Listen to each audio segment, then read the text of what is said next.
humping Steven Crowder. Wow. Breastfeed it.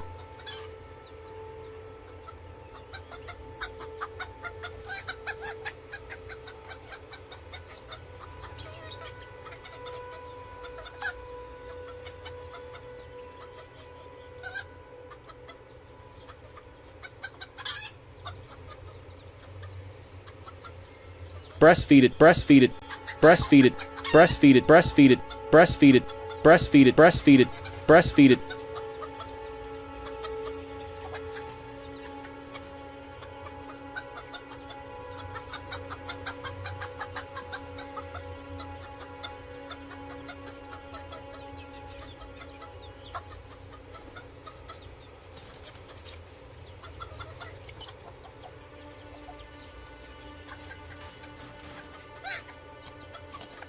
Oh, la la la la la la. Yes. You don't want to be butt fucked. Trust me. Ow!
Hand jobs all around. A premium grifter.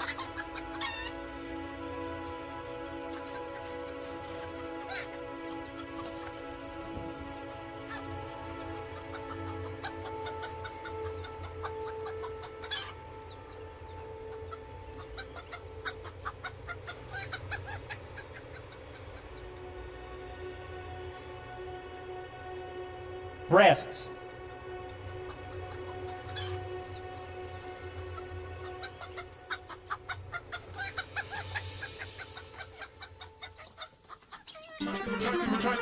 Try to relax your anus.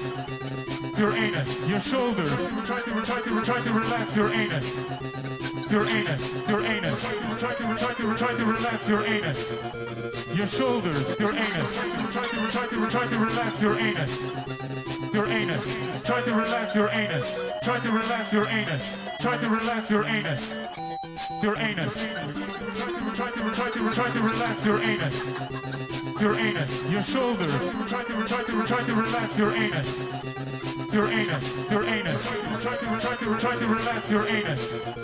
Your shoulders, your anus. Try to relax your anus. Your anus. Try to relax your anus. Your anus. Your anus. Your anus. Your shoulders. Your anus. Your shoulders. Your anus. Your shoulders. Your anus. Your shoulders. Hand jobs all around. Try to relax your anus. Your anus. Your shoulders. Try to relax your anus. Your anus. Your anus. Try to relax your anus. Your shoulders. Your anus. Try to relax your anus. Your anus. Try to relax your anus. Breastfeed it. Try to relax your Breastfeed anus. it. Try to relax your Breastfeed it. I am thoroughly tickled. Breastfeed, breastfeed, breastfeed it. Your anus, your shoulders. Try to relax your anus. It's the weirdest song I ever made. Try to relax your anus. Your shoulders. Hello, everybody. Try to relax your anus. Your anus. So, we're going to go on an interesting journey this evening. Now, I will say this isn't going to be me shitting all over Pat. We don't like each other. I'm never going to like Pat, and he's never going to like me.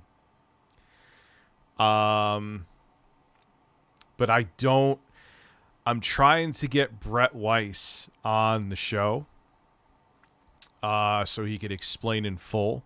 I also would like Jay there because Jay knows a little bit more about Tickled Bruno. Thank you very much. $40. I would say 30, but all right, what 40's not. Whatever. Everyone else is charging an ass and an ass. Brett Weiss also has books. Hold on. Jesus fucking Christ. Really? I hate this fucking container, man. It's like, let me get out a couple seltzers.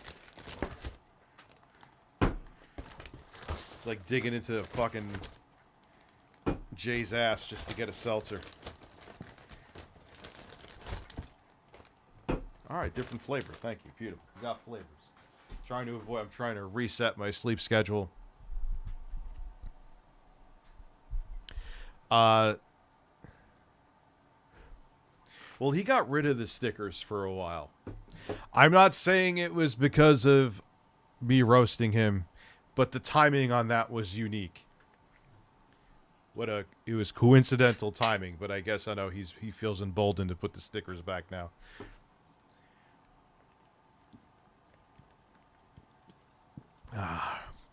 This is cranberry lime. It's fine.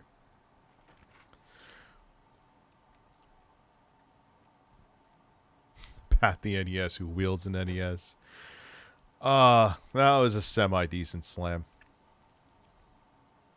Everyone, congratulations. That video is probably going to hit 200,000 views today. Actually got some news for tomorrow. Nintendo is charging $70 for, it seems like they are, which is absolutely insane. Nintendo, you are working on a chip from 2015. You're not putting any... the excuse, at least, and I think it's bullshit for the PS5 and Series X to charge $70.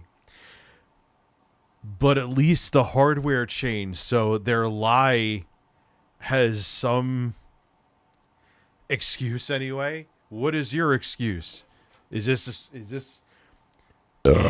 there a next gen Switch I don't know about? What will you pay $200 for? What is tits of the old tits? What is Totk? $70 for Tears of the Kingdom. I'd pay $200 for Totk. Oh, okay. What was it? Ocarina of Time was OOT. They have the weirdest acronyms for the games.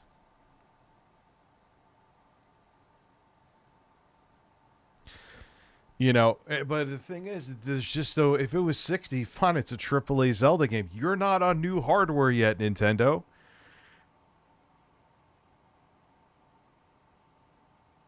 See, I never touched Majora's Mask.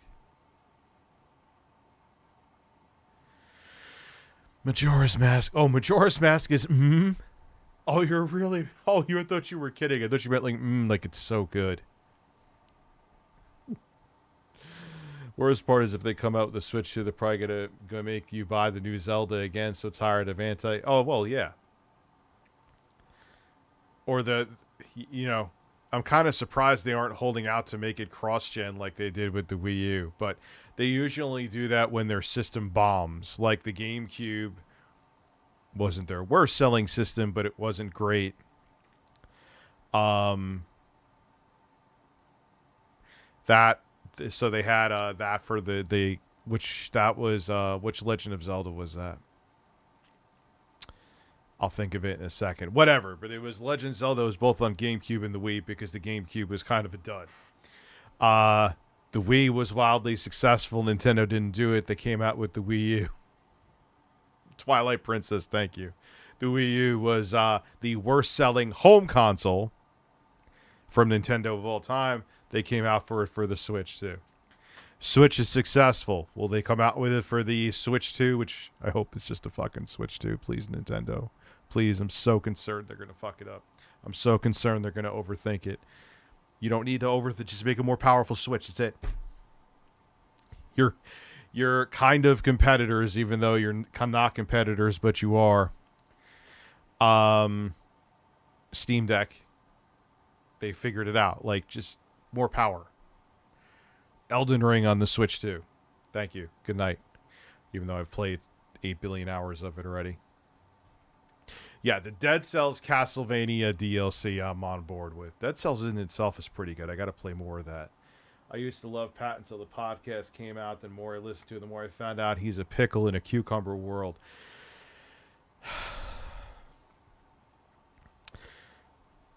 I don't... Like I always say, the main thing that bothers me with Pat and a lot of these guys is that they could talk a big game, and it's not just Pat. But man, if you talk about them, they are... That's why he won't come on my show. That's why all these guys won't come on my show. Because I'll fucking... I got the receipts to make them look like assholes in 30 seconds. Same with Jeremy. Here's the thing. Oh, yeah, but what happened with meta PCs? Yeah, all right. That was the wrong approach. But you know what? I still have my questions about meta PCs. Sorry. Their alliances, who they work with are weird. But you know what? Let them be. Like I said, the best thing to do is give someone enough rope to hang themselves, so I shouldn't have got involved in that. But you think beyond that, Jeremy, that I don't have a bunch of receipts on you? Come on, dude. Come on.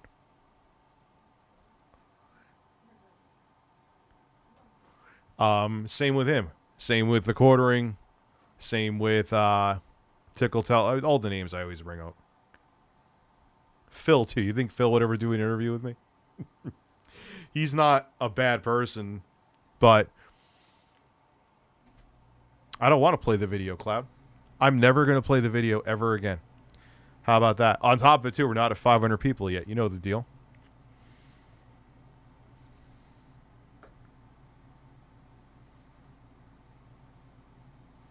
Well, it's already out. Go come.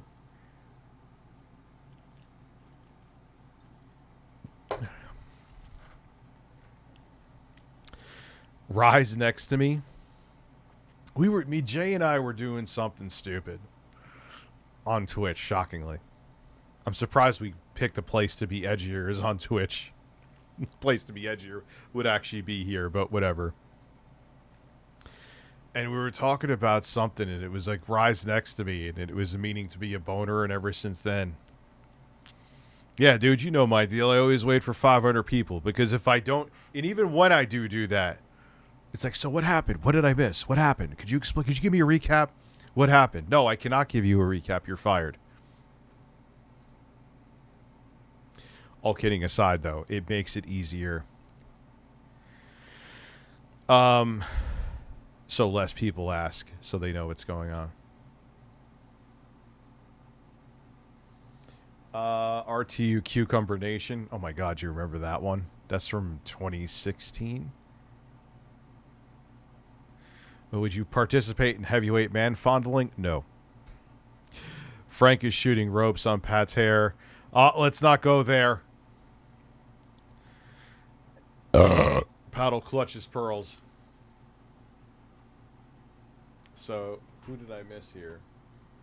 I'm not seeing me missing any super chats. It's so funny that even Digital Foundry knows about gaming racists. How much to watch a Phil video which he says people don't like his tweets because they know how he'll get hate from trolls he mentioned to you. How much to watch that? $25. How about that? Drywall, how did I miss your message? They're literally...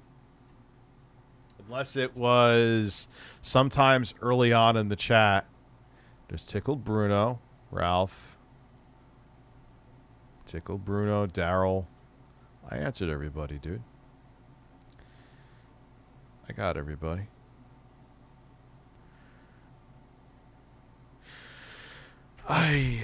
Well, the C2 I like. What's up, Minxy? I know it did a lot of, I think because I went live earlier today, I'm noticing it's taken a year and a day to get up to 500 people. Usually doesn't take this long. I think it's because I streamed earlier today. Should never even did that stream. I was thinking of, I'm like, but I should. I should stream the show. And I did. And I was just as disappointed as I thought I was going to be.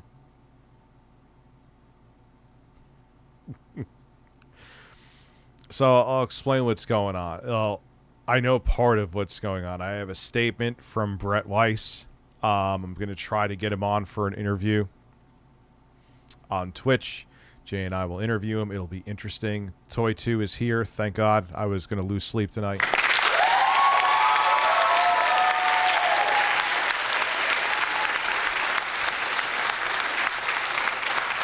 We got Dose Main coming through with the knee slapper. What does the fish say when they run into a wall? Damn! What's up, Mari? How are you?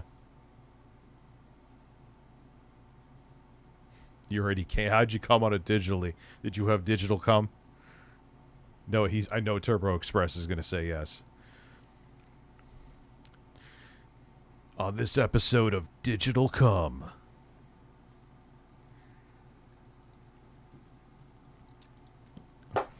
So, Brett released some statement about Pat in the book. Of course, Pat has, from his pontificate, one-sided palace, has to respond. Now, look, I don't know the whole situation with Brett. I want to get him on the show. I'm not saying he's a bad person. I don't think he is. But I just don't know the entirety of it. Okay? I'm not... Even if I dislike someone, which, boy, do I dislike Pat, I'm not just going to throw him under the bus because I have a bias. I would like to find out the full situation. As a matter of fact, what we should do before we watch this is watch Brett Weiss's video. I just thought of that. Hey, now we're at 500 people. It only took 6 months.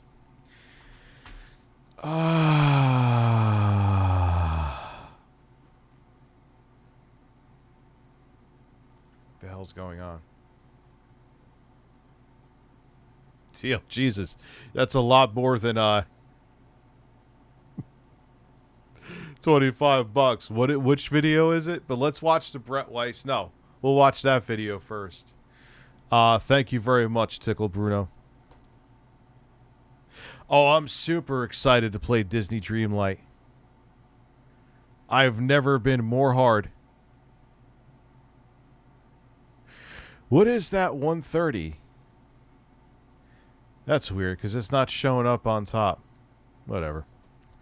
Brett Weiss. Why is it not showing anything? Brett Weiss. There we go. Because this'll... Why am I not subscribed to him? I've been subscribed to him. Whatever. Now, just to show you when I can be a level-headed person. Thank you very much, Brett. We'll watch that and we'll have fun. Or, Tickled Bruno.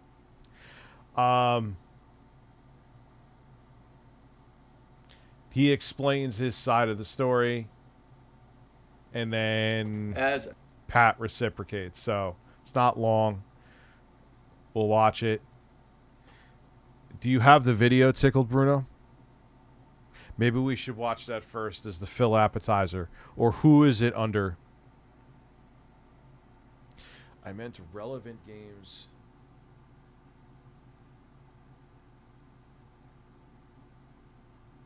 Who's getting copyright strikes? So let me go. Sexy Coco is a man. Pat is live on Twitch right now. I would not dare go near his fucking... Why is it not showing the homepage? What the fuck? Is that a...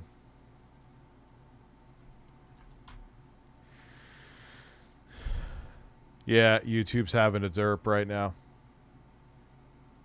Surprised I could live stream. You go to the homepage, there ain't nothing there. Shiraku's getting...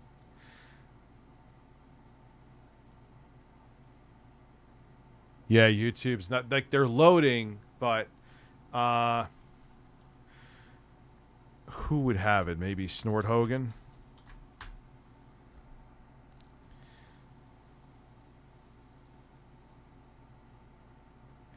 Who would... yeah, you're going to have to tell me because I can't find it on the... Yeah, I knew something was up because, like, why is it taking me forever? Dick Stroking Phil is edited. I love his stuff.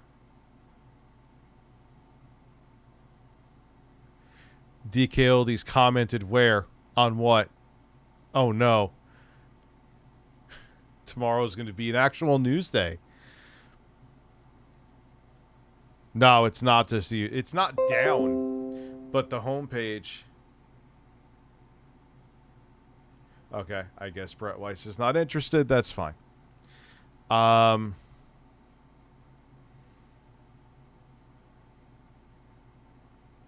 You sent it to me on Twitter? Okay, beautiful, beautiful. Because then we'll get into the... But breasts.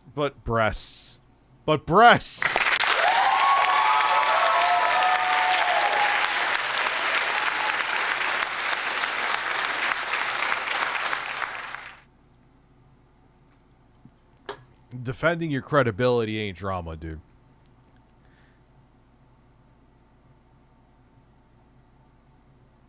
He has a shirt with... Wait, Pat has a shirt with whatchamacallit's face on it? Alright, you shared... Dude, is like the whole internet fucked up today? I can't get messages.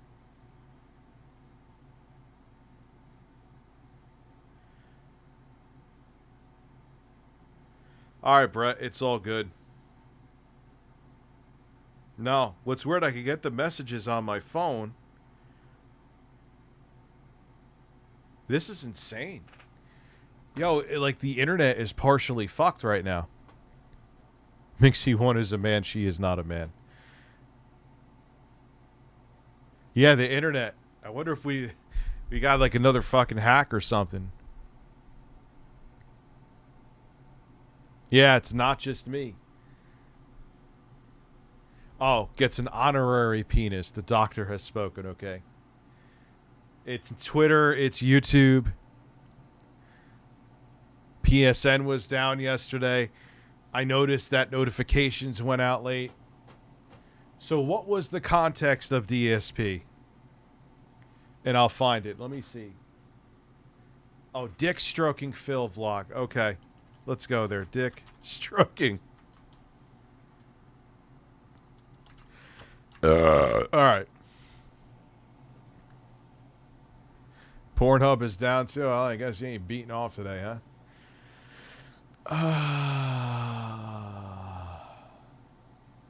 These people are incredibly small. They know that they're losers. This is why they like me and my content. I love Dick Stroking Phil vlog. Thanks for the money, dummies. Banned.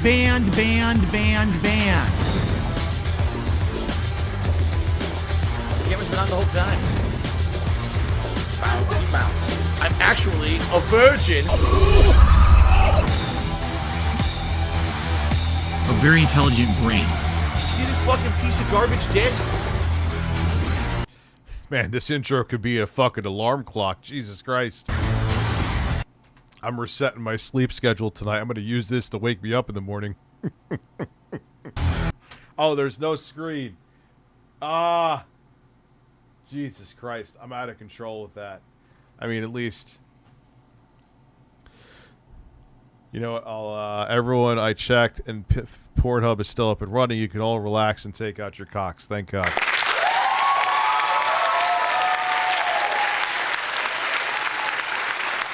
Toy 1, the father of Toy 2. What the fuck is wrong with everybody? Oh, man. These people are incredibly small. They know that they're losers. This is why they like me and my content. Thanks for the money, dummies. Banned.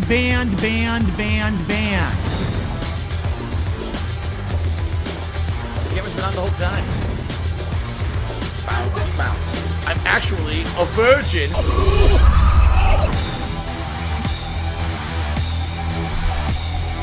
See this fucking piece of garbage disc?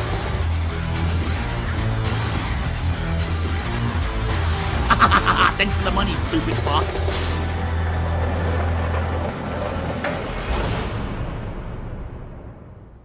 The one news story that I would like to cover today is that on Twitter, Elon Musk has changed Twitter a bit. He has made it now that Twitter will now show the actual amount of people who engaged with your post. So that means if anyone even read it, it counts. As you guys know, I literally on a daily basis exploit others to make Well, they've been doing that for even before Elon, I think. a living. There's no repercussions. I'll just do it, right? I get a lot of online harassment from a bunch of no-load idiots, like this idiot who tipped me $1 to say I don't have a family and I don't have a job. This is 100% true. So, because there's a lot of morons on the internet...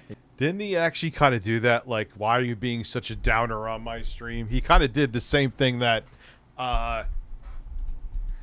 fucking Tits did. I forgot the guy's name. They harass people who like me and my content. In reality, a ridiculous Toy 2X, Toys in Space. amount of people do actually interact with my content.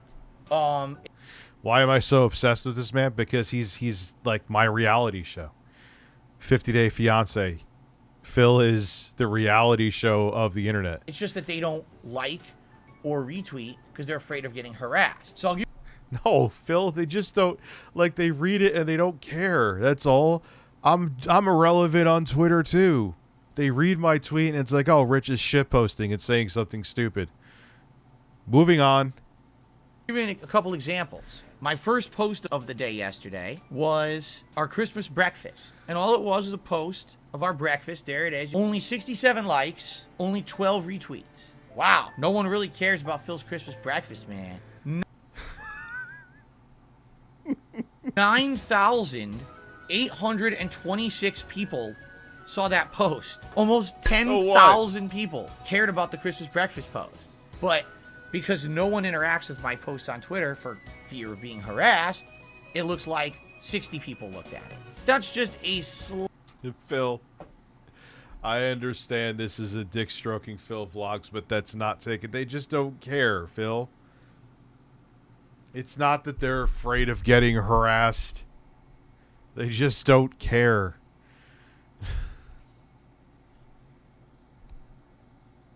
So, by the way, everyone was saying someone paid for me to watch this, which I appreciate because I'm getting enjoyment out of it.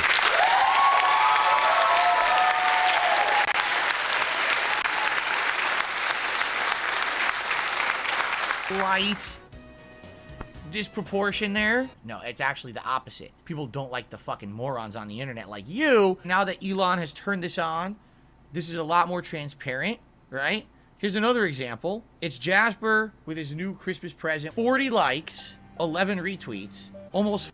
Philip Burnell's now. Nintendo is remastering the incident I've made by making a JRPG Joy-Con click. Imagine it was like a mini game in a Wario game. 5,000 people saw it. You see? People all the time say to me, Phil, I don't understand. For someone who only gets between 500 to 1,000 views on a video, how can you maintain a business? Oh, that guy gets no retweets, so that must mean that no one likes him. It's not true. Because, like Gundam proved, they showed that Phil's, when he was on Twitch, his base is the most dedicated to supporting him. Like, he was number one. He was number one. Do you realize that there's like major fucking streamers that probably make as much in a day as I do in a month? And his base for there is the top supporters because he has the, I'm telling you, Googlefish named himself. There are 5 50-year-old horny men that are his sugar daddy. It's weird, dude. It's strange. Metal Beer Solid is finally erect. Thank you. Even though there's 400 people watching this stream live, there's probably people watching restreams. You know, on social media, I have like 27,000 followers on my Twitter account, but when I post up, I can only get 60 likes because people are afraid of being harassed online. The vast... Well, people also may have followed you and may not even be on Twitter anymore. Same on YouTube, man. I mean, it's not like I'm getting 1 million views a video. It would fucking be nice if I was. But even with the videos that are doing, for my channel, wildly successful and getting 300,000 views, it's still not 1 million. There's too many people probably moved on or liked one of my videos like 7 fucking years ago, and they're like, yeah, I'm bored of that guy. It's just how it is. Phil. Joshua Thompson, hi. How are you? DSP tries at blowing bubbles out of his NES. Why would he? Oh, God, that's gross. Oh, we'll play games. We can definitely play games. The vast majority of people who are my supporters are silent supporters and contributors. What? No, they just pass by your tweet. Not even supporters. The same with me, Phil. I probably get the same amount of likes as you, or barely more. They just don't care. That's it. It's that simple. They don't give a shit. You are overthinking this, but you're Phil, so of course you are. I'm putting out is meaningful to them, but they don't want to be harassed by a hate mob of mild-drooling idiots. Here's another example. Yes. The hate mob is going to attack anyone that likes your tweet. Tevin's going to come naked to their house, need to eat cornflakes at their kitchen island. If they like your tweet, he's gonna shit in the toilet, wipe and not flush. Then he's gonna walk out butt ass naked because they're like, man, if only I didn't like Phil's tweet.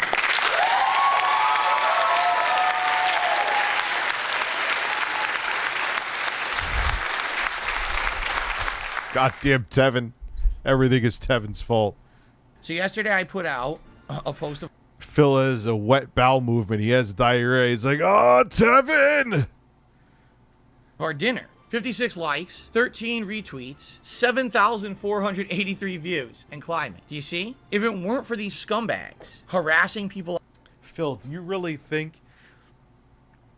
Like, even if you look at, like, Andrew Taint, he gets, like, 100... He could write that he is scratching his nipple, and he gets, like, 100,000 likes. He probably gets, like, 10 million views. Not everyone's liking it. You idiot. online who like my stuff, Listen, I'm going to put a Nintendo 64 controller in your hair and use it as a template to comb it like so it looks like that. I would have insane amounts of engagement. I challenge you. Go take a look. Why do you think on this channel, even though my concurrent viewership is staying the same, if not growing, I'm losing subs? Remember, this used to be RLM Corp, this channel, before I rebranded it. You know how many people were like subbed here from like 10 years ago? And they're like, what the fuck? This guy live streams and this fat fuck is shirtless. Goodbye.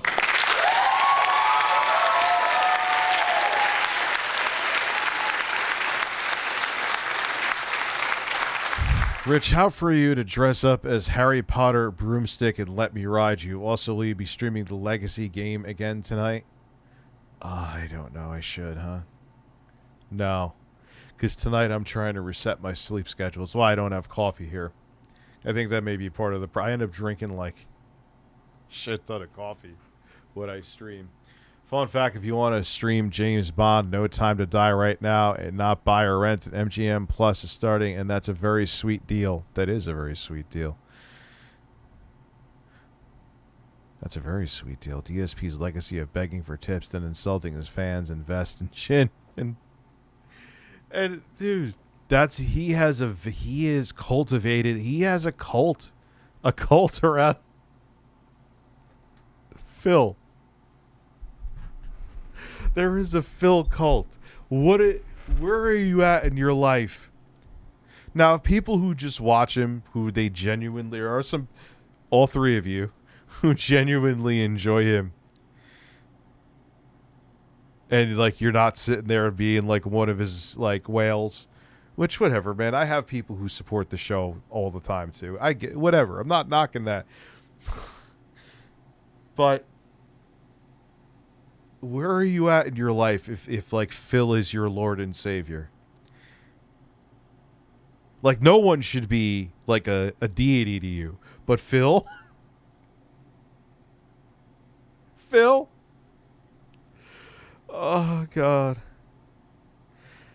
Yeah. I'm going to review Forspoken. DSP's legacy of begging for tips that, oh, I am. And then insulting his fans and Vest and Jin. Oh, I already. Yeah, pray for him. I did not just scratch my balls. I scratched my leg. At ReviewTechUSA, thousands of likes and retweets on their content because they're not afraid of online harassment like my viewers are. Because I don't get. I know he edited that, but I don't get thousands of retweets. Never. they don't have this hate mob following them around. This man, at this time, has my face on his channel banner on his Twitter. Why?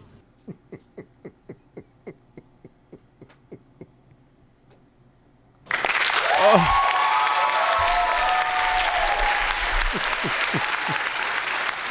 Yo. That dramatic music just made that so much better. Daddy, if we ever meet, please fart on my toes. You know what's funny? I was returning something at the mall, and there was a guy there. He was very nice. Who was a fan. He's like, yo, can I take a picture with you? It was like out of nowhere, but he didn't like jump at me, so it was still cool. It happens from time to time. I would say like a couple times every couple months. You know? I could see Phil making a ton of money off of selling spice blends.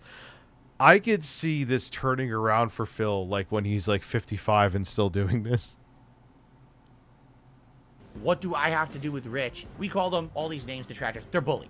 These are people who literally think that it's okay to just bully people online for no good reason. They're the equivalent of the bully who in high school used to give you the atomic wedgie. Why? Because they felt they could get away with it. He exploits people on the internet for personal gain. Melia, you lied. You said 5 kills, $50. I got 6 kills. Oh, gulag kills don't count? Yeah, well, you don't count. Bye. You're gone. Bye. Yeah, he did kind of literally do that. And then he found out, I think it's against terms of service, or he was afraid it was against terms of service, so he changed what it's called. And at first I was like, all right, if there's annoying the crap out of you saying, I'll give you XYZ for a bounty, I could understand banning them if they were, but if they were super chatting saying, yo, I'll give you a bounty, like, okay, so they trolled you, dude, but they paid you and you're banning them? Oh, Phil. So apparently that's against TOS. He freaked out and he like changed the wording of it. But Dick Stroking Phil Vlogs has a point here. YouTube homepage is down per YouTube support. Yeah, Twitter DMs on desktop are down too. Something's up. Bye. She got sent to the gulag. So toxic. Oh, you think that was toxic? To want people to be people of their word? Now you're gone too. It's too bad, huh? But such a fun, chill chat.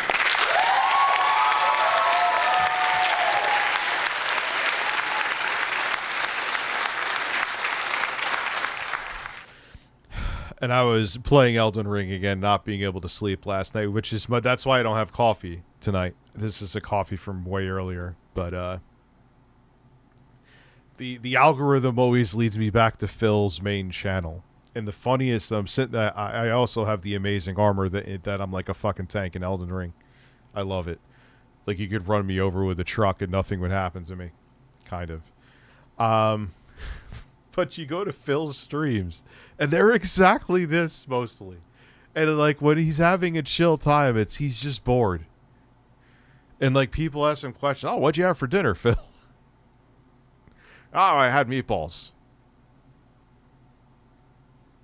And what's weird is then, like, he's so weird. Like, I get it, he's playing a game. Which I think is funny that he's like, guys, we have the pre-stream to talk. When I'm playing a game, I have to focus on the game. Phil, people are there to interact with you. If they have to sit there and be quiet, like the school teacher's telling them to be quiet, why don't they just play the game themselves?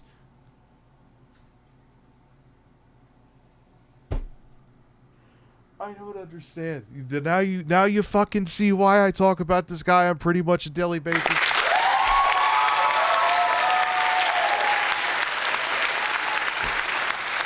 Like, I actually, whether you like this or dislike this, I did it. I got to the Elden Beast, which I'm there again. I'm just doing other shit in the world. I don't want to fight him yet. So much I missed. And I couldn't, I knew because I was on camera, I couldn't, like, guys, I gotta go. I'll record it, but I gotta beat this motherfucker, and I can't concentrate. But my point being is that you guys don't want to just see me there. Well, actually, you probably wouldn't see me suffer through the Elden Beast. Never mind. But you get my point. If I'm streaming, the audience is there to engage with you, not stare at your mustache. End of discussion. By the way, Melia, here's 5 kills without the gulag. Hit me $50 right now like you said you would have. I'll unban you. How about that? If he... Yeah, Phil, he kind of got you there.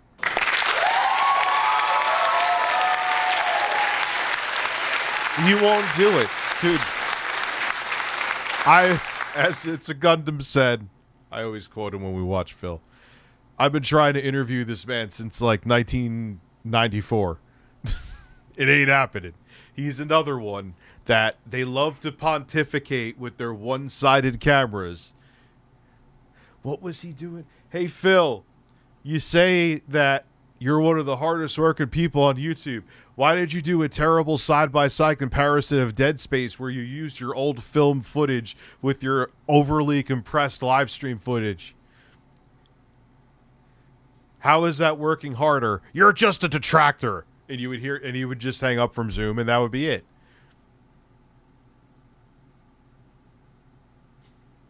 Yeah, DSP Foundry. It literally, it was Phil's version of Digital Foundry. It's not even a joke.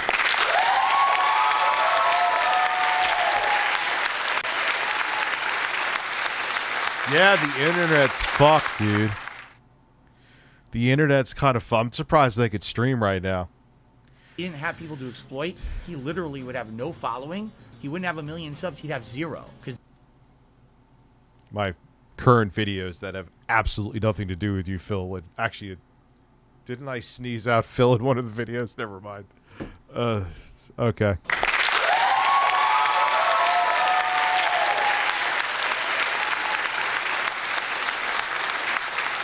Of course Biden's running in 2024. Just because he wants to hand it to the Republicans. He could barely talk now.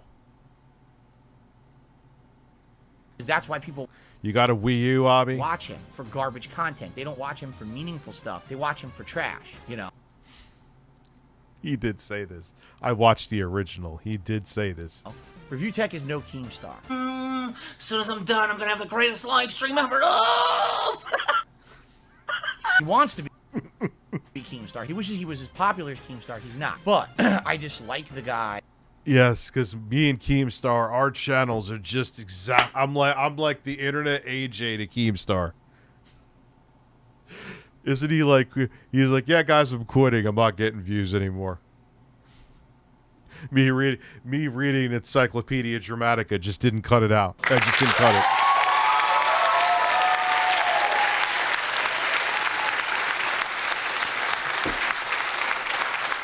Yeah, I gotta keep up with Keemstar reviewing all the DK Oldies consoles, man. I'm coming. Oh, wait. He didn't do that. You know, I appreciate the fact that despite the fact that you guys out there who are silent supporters can't really do that public interaction for fear that you're going to get harassed online yourselves. It is kind of like, I don't know if he's doing it on purpose because he's an idiot, but it is like he is grooming this audience to be super dedicated. Like, I know you guys can't say anything and I know you can't support me, but thank you for what you're doing. And then the 50-year-old men start jerking off profusely.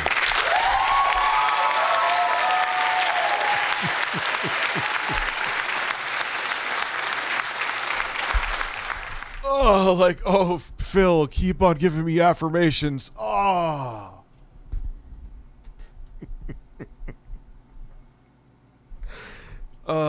Dude, I would pay Phil. I'm just like Rikishi Law. I think it's how you say his name. He was going to pay Phil. I'd pay you, Phil. But I just know it's not going to happen. Because he knows that I'm not going to hold back with questions. I wouldn't with anybody.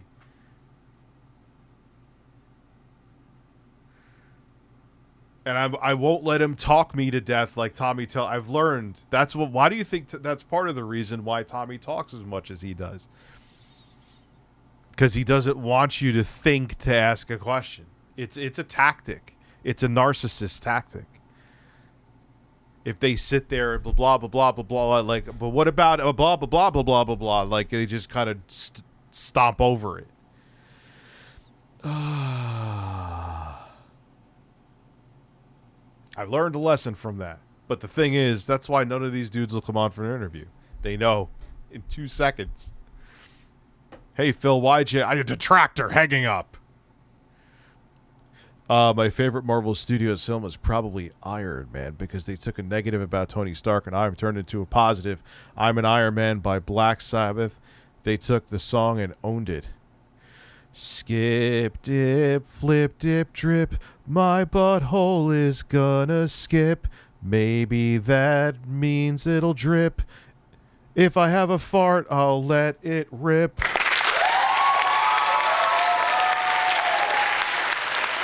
Because he does sound like Seymour. He does sound like Ben Shapiro, dude. Like, if you close your eyes, there's almost no difference. Then you open your eyes and you realize that Phil kind of looks like Luigi. I look like Mario. Okay? I look like Mario. When you're showing me that on a post that has 60 likes really has almost 10,000 views, I blame you for not... Imagine Phil just came in a box and I was just like, where the fuck am I?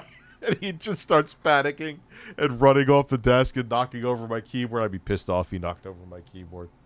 Eventually I'm going to make music. Don't fucking touch my keyboard, Phil.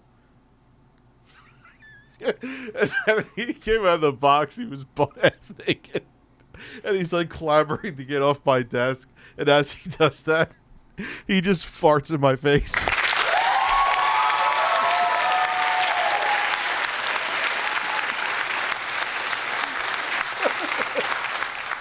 And you just see him running down the fucking... You hear him running down the stairs. Farting with each step. I've actually done that before, man. I've actually done that where you have to shit so bad that each time you take a step, it's like... That would be Phil. And I feel like, why the fuck did I have a box with Phil in it? Why did he fart in my face? And why is he butt-ass naked? These are questions I want answers to. I need that money, guys. I need that money to pay my bills, my electric bill, my groceries, my taxes, my dinner with my wife, and the 4 old men that support me. George Washington. Yes, exactly. George Washington.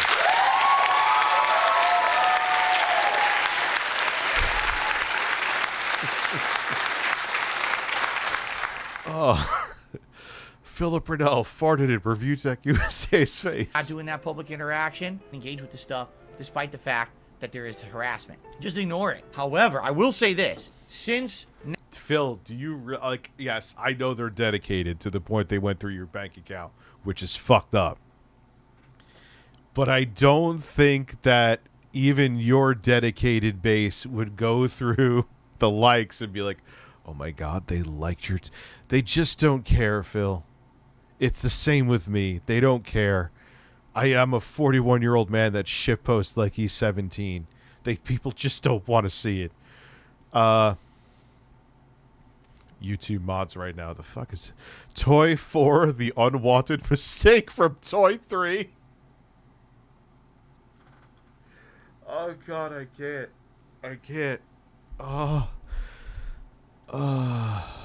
now, everything that I do on Twitter is mirrored here on DSP Gaming. This channel is a safe space where you cannot get harassed. You can leave comments on the videos. Bullshit. I control that stuff. They can't do anything to you here on DSP Gaming. You know what I'm saying? This is a controlled environment. By the way, engagement... A controlled environment. Yeah, you're like an iron fist. On DSP Gaming helps this business, helps this channel, helps everything grow. And that's key.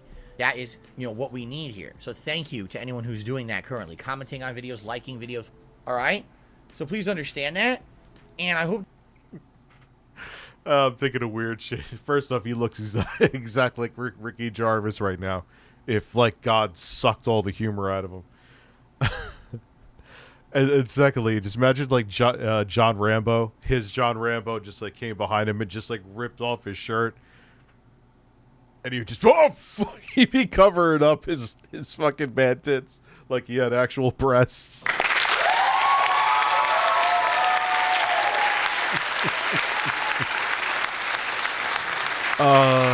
Steve Rambo. That's a whole different kind of Rambo. Oh my God. I'm thinking of crazy shit. At the very least, if you don't want to engage on social media, I blame you, especially if it's your real account. You can do it on DSP Gaming and you don't have to worry about it. None of that is even possible. They can't harass you for it. Okay? I mean, look, I've had some people in the past when I was getting heavily trolled that retweeted me like, look, dude, I'm not going to have to follow you for a minute. But do I think that's the reason why it's happening? No. Phil, they just don't care. You don't let people interact, first off. You can never reply to a Phil tweet, at least unless he's changed that. I've been blocked by him for a while. So there's no way to engage. So people are like, oh, a picture of his fucking breakfast. Who gives a shit? Can't talk about it anyway. Yes, Phil. Because everyone just loves to see your, like, here's the picture of my cat. Love it. Wow, they were whoop-de fucking do.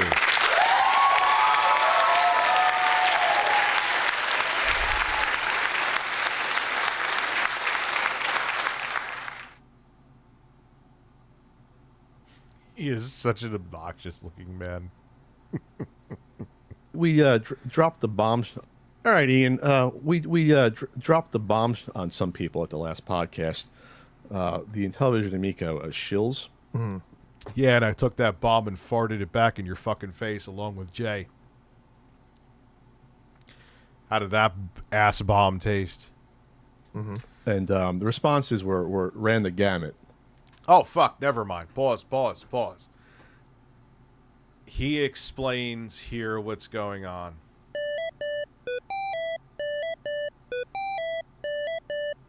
And Brett, this is before I called you breast. Brett. All right. I'm a petty piece of shit. I love roasting people. I love comedy.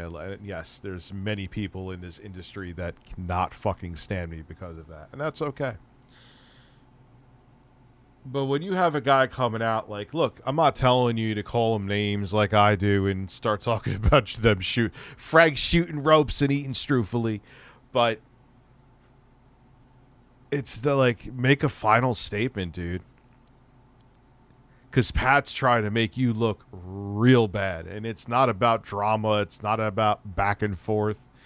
Like I said, you can make your final video, but don't, like I said, I'm knowing Patty's a malicious fuck. I'm sure everything he's saying here can be questioned and put to task, but for your sake, as I'm sitting here burping like an asshole trying to be serious.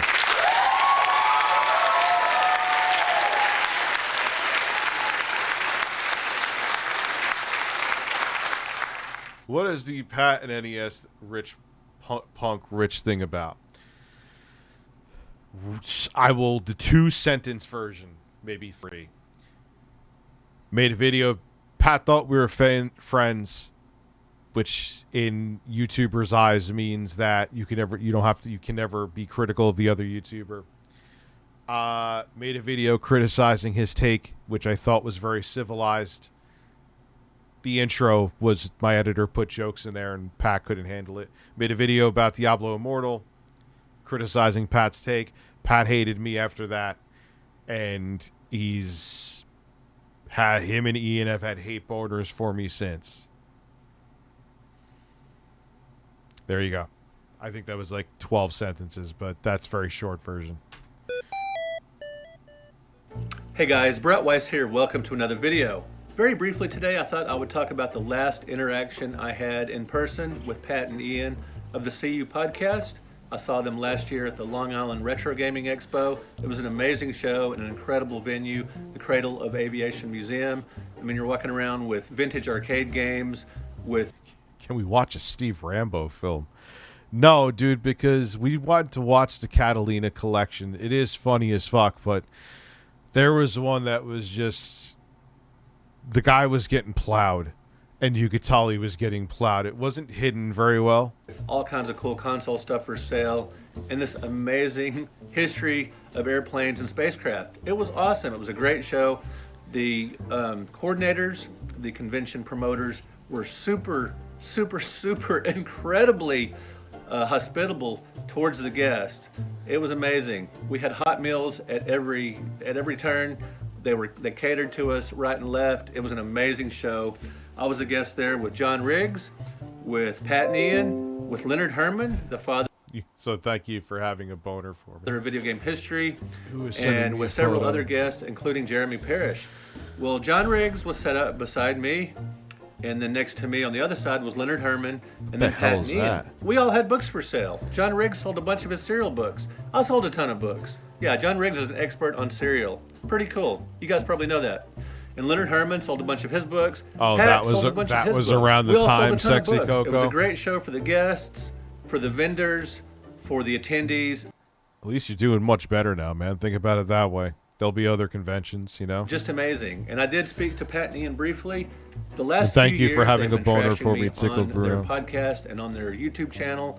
And you can find all of that at brettweisswords.com. I wrote an entire essay on it to give my side of the story and to rebut a lot of the things they've been saying about me. So read Oh yeah, we'll have to read that first. I'll that get at brettweisswords.com, and I will leave a link here. But very briefly on this video, I want to speak to our most recent interaction. Now, even though they have been trashing me and saying horrible things, I realize that I'm a professional and that I've been doing this for a very long time, and that I need to stay above the board. So at the Long Island Retro Gaming Expo, as I've done at other shows, I don't need to. I get paid to be unprofessional.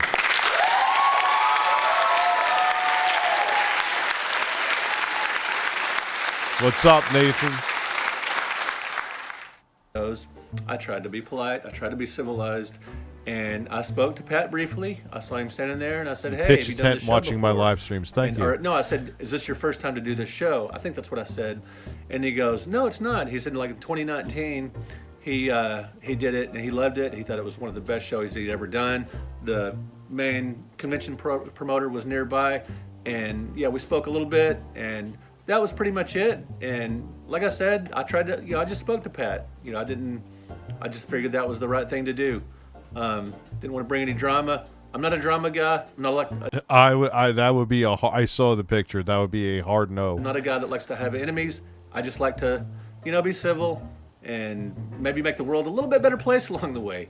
Whatever.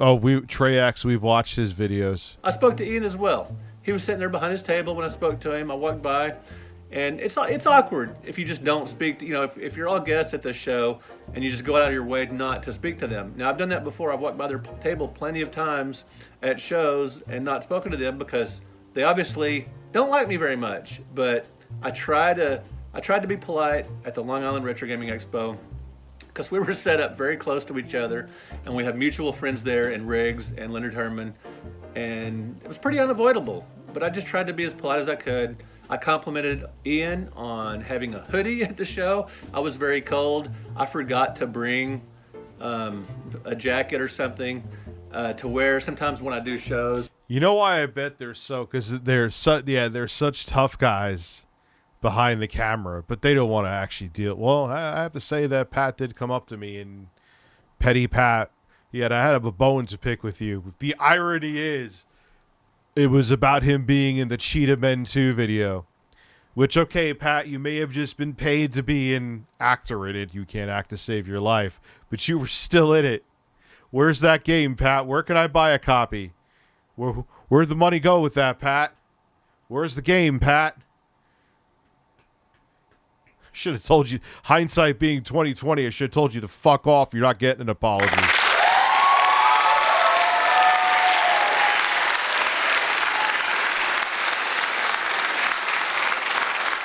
Yes, Adam, you can get a congratulations. As a matter of fact, you get the song. Congratulations. Congratulations. Would never happen, Space Dandy. Congratulations. Never. Congratulations. Congratulations. Congratulations. Congratulations. Try to relax your anus. Congratulations. Congratulations. Congratulations. Congratulations. Congratulations. I'm never blowing bubbles ever again. Congratulations. Congratulations.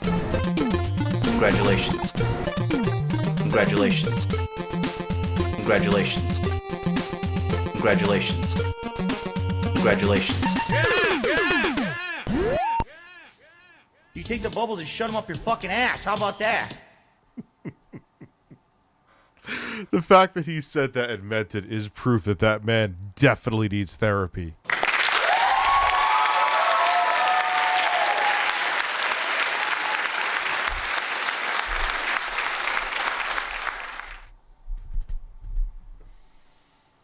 I forget to account for the weather and especially the temperature inside convention venues. It can vary greatly. Sometimes gaming cons will get very warm because of all the arcade machines and because of all the humans milling about. All right, this is where the meat and potatoes is. Why the fuck can I hit my history of Pat with Ian, the good and the bad. That fucking face drives me up a wall, dude. All right, anyway, let's make it large. Brett Weiss says, years ago, Pat Contry, who plays the character Pat the NES, but it's not a character, it's just... Anyway, on YouTube, asked me to contribute to his then forthcoming NES guidebook, which came to be called The Ultimate Nintendo Guide to the NES Library, 1985 to 1995. It was released in 2016. I know, I actually bought a copy from Pat because we were, even with the bone to pick with you thing, we're cool back then. I wrote 60 reviews and reflections, nostalgic stories, cultural impact, etc. for the book, and I was proud to take part. Pat was and is a popular YouTube personality. Sure. And I was excited to be part of such a high-profile, relatively speaking, project. Dude, it wouldn't be high profile with me. It wouldn't be high profile. Fuck all of us, man. We ain't shit. Pat was fun to work with, and he was actually a pretty good editor on the project, making some suggestions for me to beef up some of my reviews with more detail. I need more liquids. Hold on. Yeah, wait. I put it back on the soundboard. Before I get angry. Because I asked Brett to come on to talk about this. He politely declined, which is okay. That's perfectly fine. So this is the most we're going to get, and then we're going to hear Pat's take. And that's it, I guess. Unfortunately, a few years after the book was published, things went south. He deleted my reviews from the third edition of the book, which was his prerogative, which I wouldn't have minded if he would have handled it better. Began ghosting me at video game conventions, which got awkward, and started saying nasty things about me in his podcast and YouTube channel, which was part irritating, part amusing. In his comments about me on his podcast, he would refer to me sarcastically as the famous author. I've heard him say that. And he even called me a passive-aggressive asshole. I always assumed he didn't mention me by name because he didn't want to draw attention to my YouTube channel or my books, which is probably true. I think he began viewing me as a competitor instead of a friend once my omnibus book started coming out, which I'll get into in a bit. However, in a recent podcast video, he threw the gloves off and called me out by name and said some things I'd like to clear up and correct. To answer a few questions about questions brought by Pat and Ian and his pal Ian's recent take on me, here you go. Yes, I played all the games I reviewed in Pat the NES Bunk's book thoroughly, though I didn't beat them all. Yes, Pat paid me to write reviews up front, and I never expected royalties. Sorry if that was ever unclear. I genuinely liked, often criticized Magic Johnson's Fast Break, though I admit nostalgia for the game colored my opinion. I would have given Double Dribble 4 stars, by the way. I would agree with that. That's one of the few basketball games that I like. Pat rewrote my Rad Gravity review and gave me full credit for it. That's the type of things editors do sometimes, so not a big deal. As far as I can tell, Pat thought my reviews were perfectly fine. He even said I was doing a good job, until he saw me as competition when my omnibus books started coming out. After that, he called them garbage on his podcast.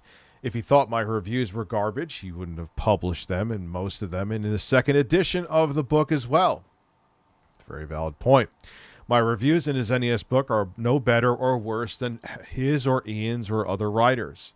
They're about on par with other entries. This isn't rocket science, which you can see for yourself if you have the earlier edition. Further, and this is the most important point, in a friendly email marked December 7th, 2016, he implied that he wanted me to write for his Super Nintendo book months after his NES book was published. This proves beyond a shadow of a doubt that he was happy with my reviews in his book until he saw me as competition. It also shows I was forthcoming in telling him I was working on a large SNES book with high production values. This is the email. Hey, Pat. This is Brett talking to Pat. For the past several years now, I've been working on and off on the 4th classic home video games book. However, I've been realizing that it's been expensive and time-consuming to include 3DO and CDI, so I've been focusing exclusively on the Super Nintendo. I also had to find another publisher since McFarlane has scaled back their production values and raised their prices. I was kind of disappointed with the quality of my KISS book, small print, high price, etc., and they refused to do it in hardcover. My SNES book will be in full hardcover, however, full color hardcover, at a significant step up from the CHVG series in terms of size and production values. Sorry to hear about Pat the NES Punk wrote, sorry to hear about the KISS book. I knew your heart was into that one. I guess you're doing your own SNES book means I shouldn't ask you to contribute on my SNES book that I'll start working on next year. Might be conflict of interest. So, yeah, I guess you didn't think his shit sucked, Pat. That's an email. I'm sure he'll explain it away with the video. 3, I don't have animosity towards... I don't know why not. I don't have animosity towards Pat because of him deleting my reviews from the 3rd edition of his NES book. I was irritated and, in fact, felt betrayed by him for not telling me ahead of time or ever and having it to discover on my own. He is such a petty asshole. He subsequently ignored my very polite DMs inquiring about it, and he even ignored a message I sent congratulating him on his highly successful Kickstarter for his SNES book. He had every right to do with the book what he wanted, including removing my reviews, but he didn't handle it professionally, in my opinion.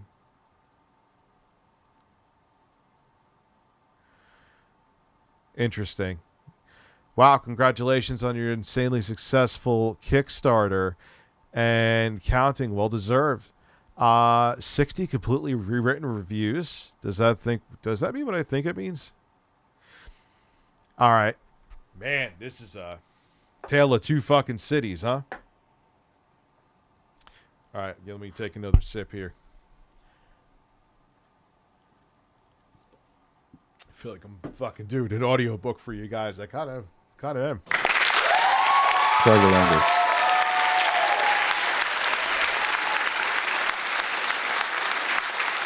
Well, we gotta read this because this ties into Pat's video that we're about to watch. So I need to hear both sides, and this is the most I'm going to get from Brett. Which, like I said, I understand. He doesn't want to get involved in the drama. We could agree to disagree on that, and I'm going to respect his decision. Look, man, obviously Pat doesn't give a fuck, and he's a vindictive asshole, so... But I'm also a vindictive asshole, so I'm going to keep going. Anyway. But I don't know. Actually, let me piss real quick. So...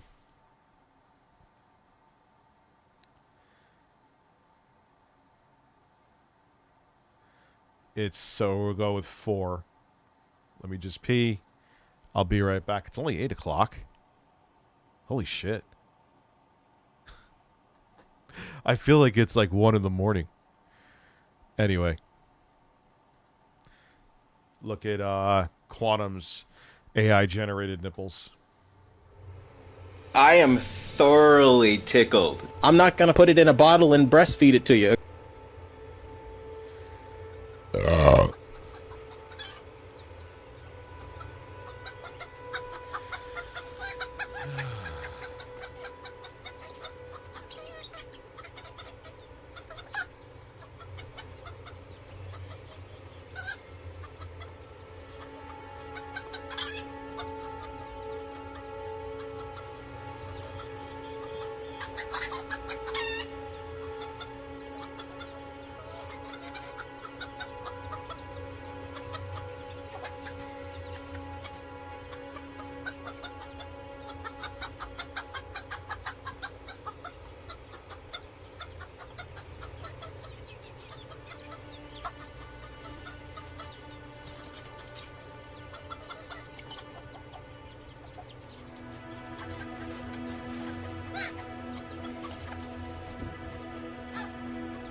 Now, look. I'm going to continue to say alleged. I'm going by one person's word against another. Will I ever actually get Pat's side? Right. Who would I believe out of the two personally, knowing Pat's personality? I'd believe Brett. But, again, it's a he said thing. I just have to put that out there. That's not me being a dick. That's not me being a straw man.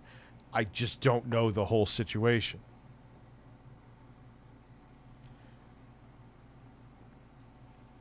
Anyway. After Pat deleted my reviews from his NES book without telling me and without answering any of my DMs about it and ignoring me at conventions, I made an objective, extremely fair video about who wrote the first complete NES book. It's complicated. Giving credit to several authors, including Joe Santulli, Jeff Wittenhagen, and Pat himself. Each of the NES books by these authors has merit. I could have simply trashed Pat in the video, but that's not my style, and I didn't view him as an enemy or anything like that anyway. I figured an objective video with some history was more useful and substantive than a drama video.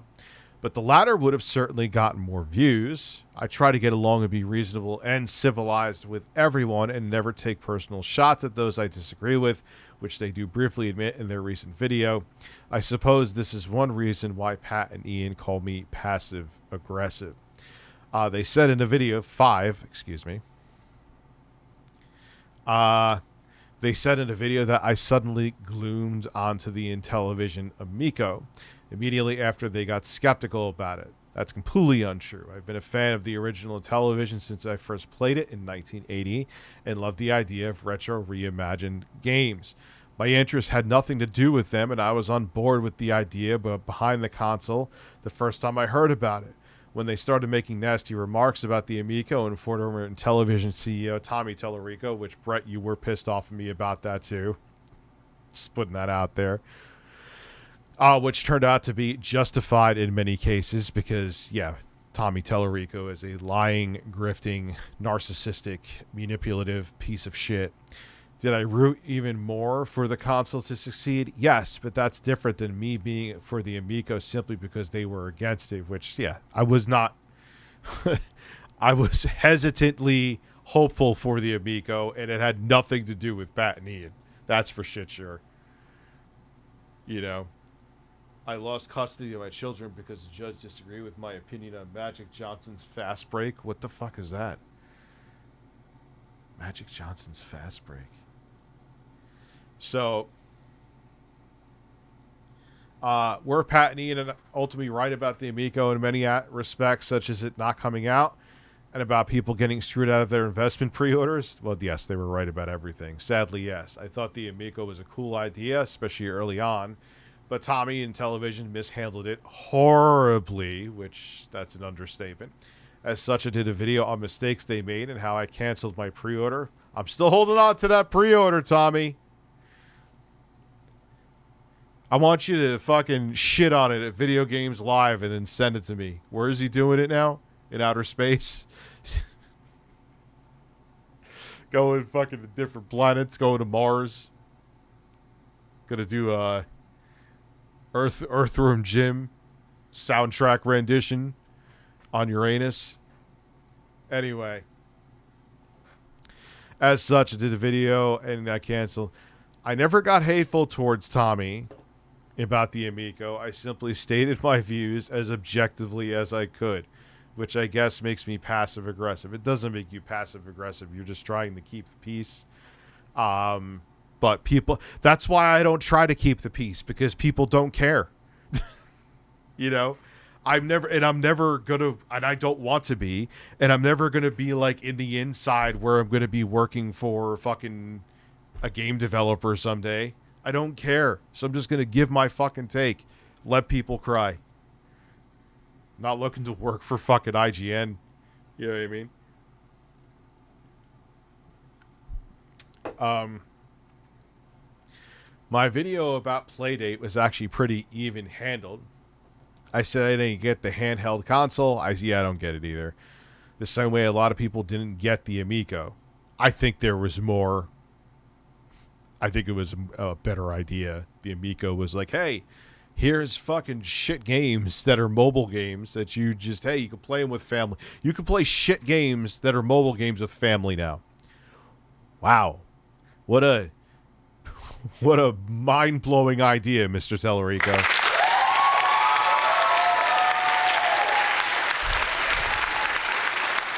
Listen, since I still have my one person left who has my pre-order money, I want an Amico, and I want Steven Tyler to rest his ballsack and cock on it.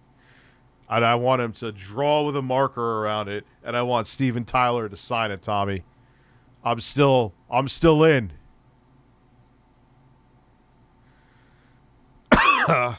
Let's continue.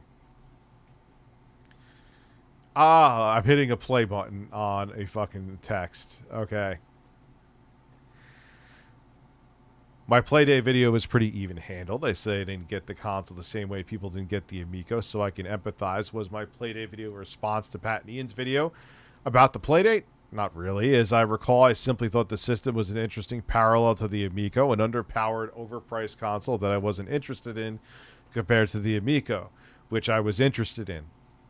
Which, at that point, I really don't understand. It was just, again, shit games, mobile games that you could play with family. Like, I already was off board, but when I saw them show that fitting in Fox footage, I'm like, they lost the fucking plot. This is a joke. I was like, and Tommy came on trying to white knight for it. I'm like, get out of here, dude. I simply thought the system was an interesting parallel to the Amico, an underpowered blah, blah, blah, which was interested despite it being underpowered and eventually overpriced. I saw some irony there and felt it was a good topic. No. Unique idea that gives you an interesting new perspective on gaming as opposed to something that Nintendo already beat to death and it's a dead horse. But Tommy thought that he could bring the horse back to life and Frankenstein it. Because Tommy is an idiot. I was honest in my assessment about the prospective Playdate at the time. Based on what I saw of the thing in action on YouTube, I was unimpressed with the tiny, if clear, black and white screen and the awkward crank that shook the system when you played it. I would have said so many if I thought, all right, so what do we, blah, blah, blah, blah, blah, blah. I was, for some added perspective, all right, so I guess I have to read. I can't blah, blah, blah anything. I would have said so if I thought it looked cool. I tried to be objective and honest as possible in my videos. from added perspective on all this, let's go back the first time I met Pat and Ian in our subsequent encounters. This was an unnecessary 7. I was a vendor at 2009 or perhaps 2010, I forget which, Screw Attack Game Convention in Dallas, Fort Worth area. Much different time. This was a fun and fondly remembered show hosted by Craig and company. Pat approached my table, said hello, and started flipping through a copy of my then most recent book, Classic Home Video Games. The cover dates refer to the console era. The book features a write-up for every U.S. release for the NES, Master System, and 7800. He told me that he was planning on writing an NES book of his own, but he had something bigger in mind, a full-cover hardcover book with screenshots and the like. My CHVA book is more like an encyclopedia with game synopsises and relatively few black and white images. At some point, I can't exactly remember when and where, Pat asked me if I'd like to write some reviews for his book. He said he would write the majority, but that he was going to include some contributing writers on the project. I expressed interest, and we had a series of highly congenial phone calls. We share a lot of common interests and had some interesting conversations about writing, pop culture, the NES, and more. He had a clear vision for his book, and I was excited to take part. At the time, I was a full-time freelance writer and always grateful for paying work as well as added exposure. We agreed on a sum that suited us both. He paid me up front for my work as I turned it in. And over the next few months, I played and replayed more than 60 games and wrote up my reviews and reflections for these titles. I repurposed some of my reviews for my previous projects, which I told him up front I was going to do, such as the website, the late laminated all-game guide, the Pat references in his recent video, but I played the games anew and polished up my reviews accordingly. Admittedly, some of my opinions of retro vintage games are colored by nostalgia. Thank you, Brett. This is Pat writing to Brett. I'm going through all of your reviews again within the next month or so and see if I have notes on any more. Let me know what you think on sending in anything for reflections for other games that you didn't write reviews for. You might have material from other books that may fit this one as well that you could trim down and send in without writing anything, arcade titles, etc. Let me know what you think. The only writers from the book that I'm giving the option of doing reflections other than me are you and Ian, since both of you write up decent amount. At the end of the day, though, what I end up using will depend upon the size of the book after it balloons up. Pat. Well, when the NES book came out in 2016, I was super excited and did an unboxing on my YouTube channel. This previous year, I promoted the book on my website. I shared the full Kickstarter campaign on my website, which I deleted when it was no longer relevant.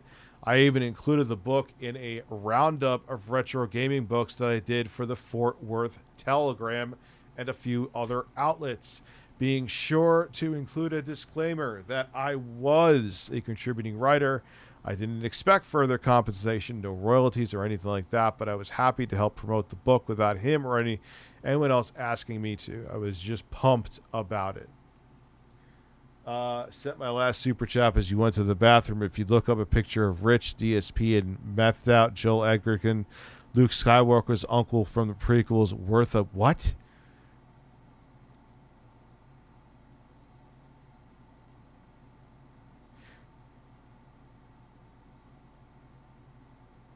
But we got to read the whole context before we go in the video. If you did, Jocko, come back then in like 6 minutes.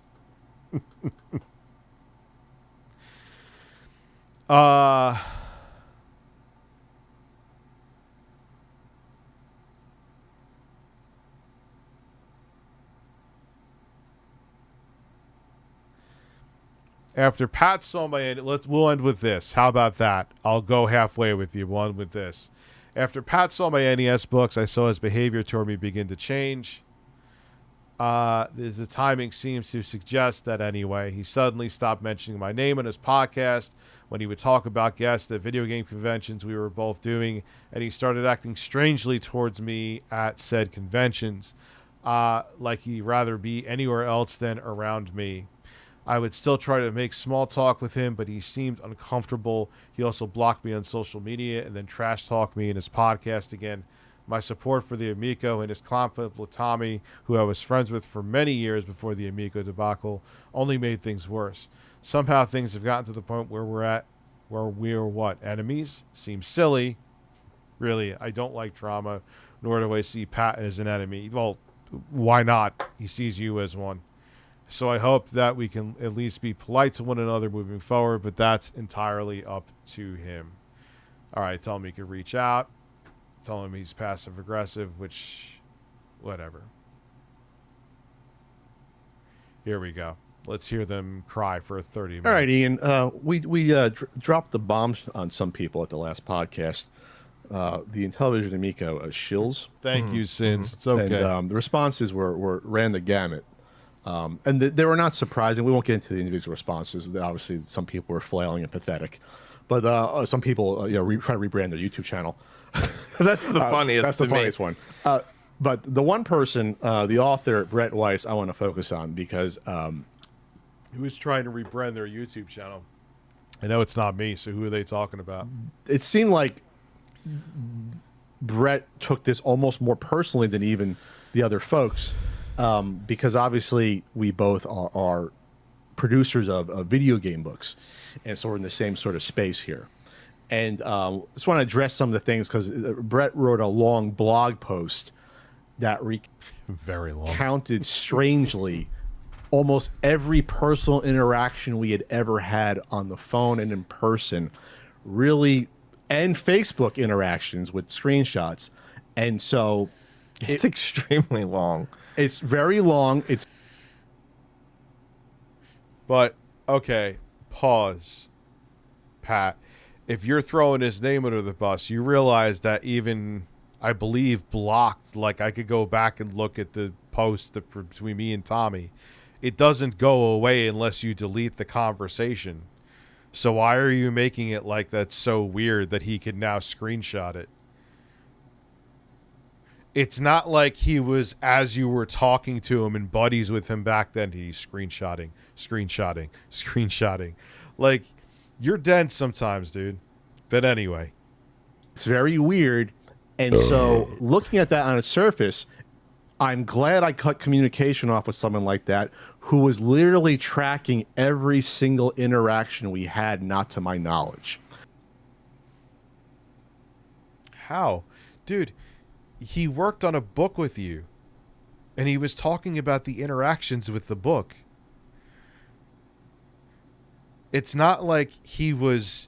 You could, like I just said, with Facebook, I could probably go back to like 2016 talking to Intro Guy and see what we were talking about. We were probably just farting to each other, but still, we could listen to those farts. Like, you're God, he's being so melodramatic again. You're talking about a child's handprint. Dude, all right, if Brett was like fucking mailing you dick pics and like writing, "I'm coming for you" in more ways than one, then I'd be a little nervous. But bro, he wrote reviews for you, and he's going back and looking at old fucking messages that don't go away unless you delete them. What are you scared of?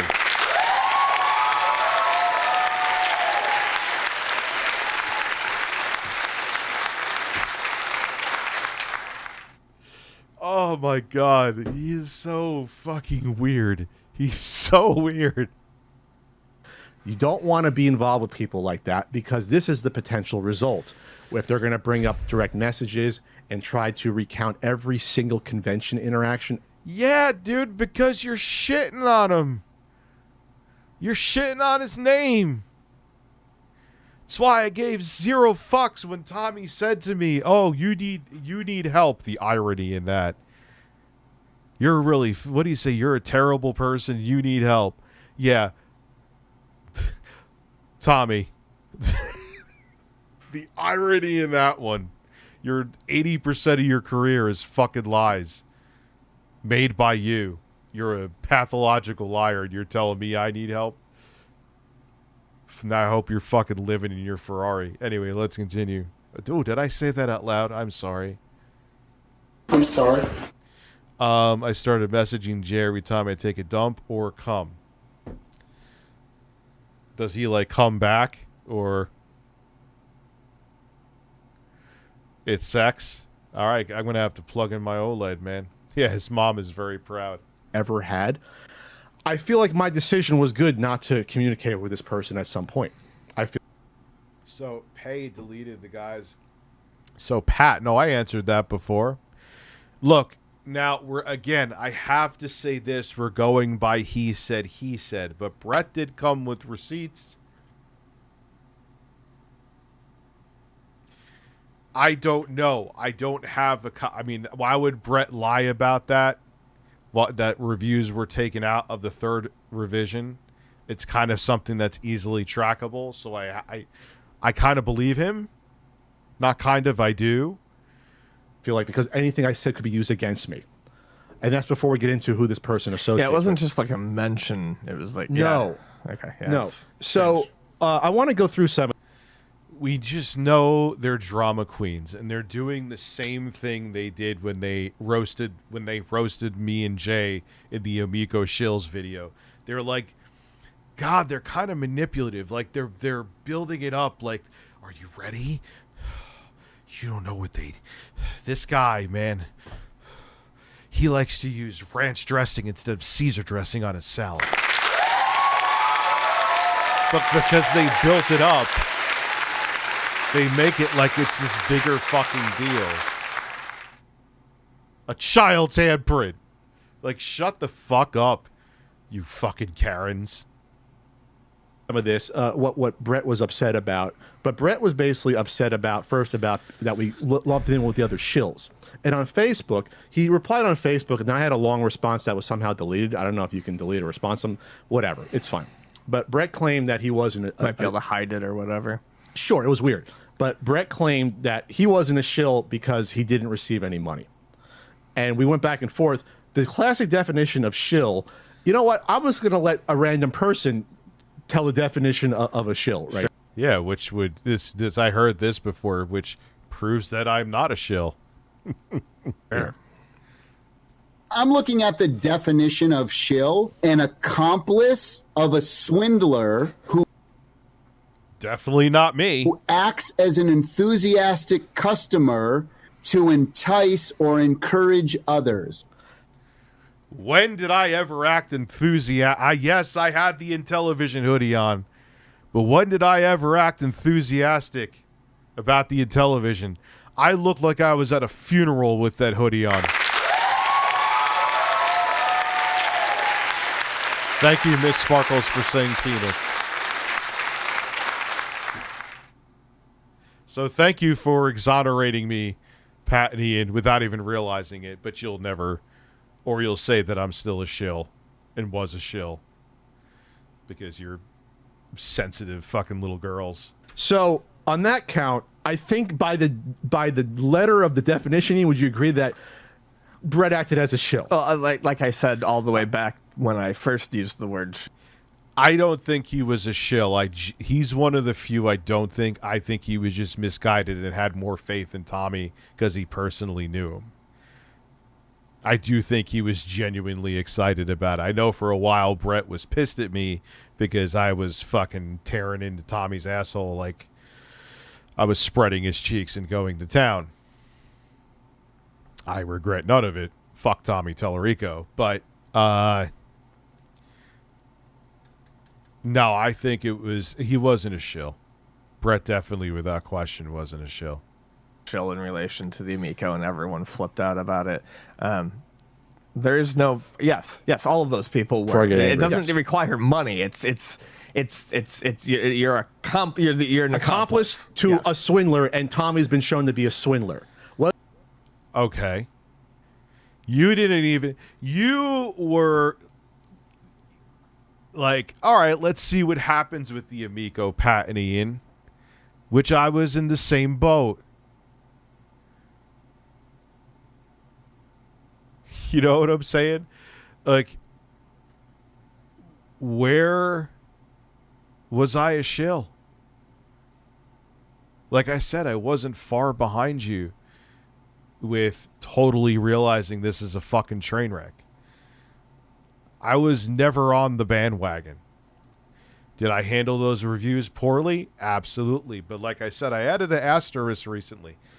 Tommy is a interview manipulator, meaning that he will just go on and drone and drone and drone. And I realized, I know why he does that. He doesn't want anyone asking questions, but he wants the airtime. So he just goes around and turns an interview into an infomercial. Did I fail? Absolutely. But Pat and Ian, I don't think you would have done much better with the interview. I really don't. Because why do you think everyone who interviews him, even outside of the Amico shit before that, he just talk.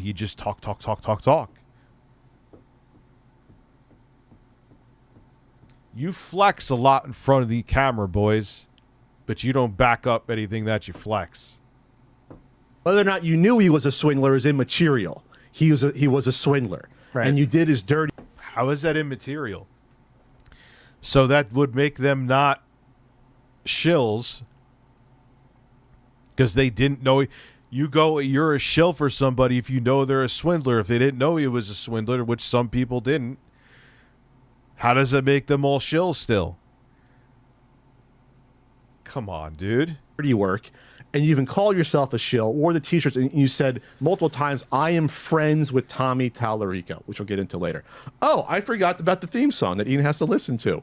People, you better beware. People, you better prepare. If you come at him, he just might clap back. It's Petty Pat. Here we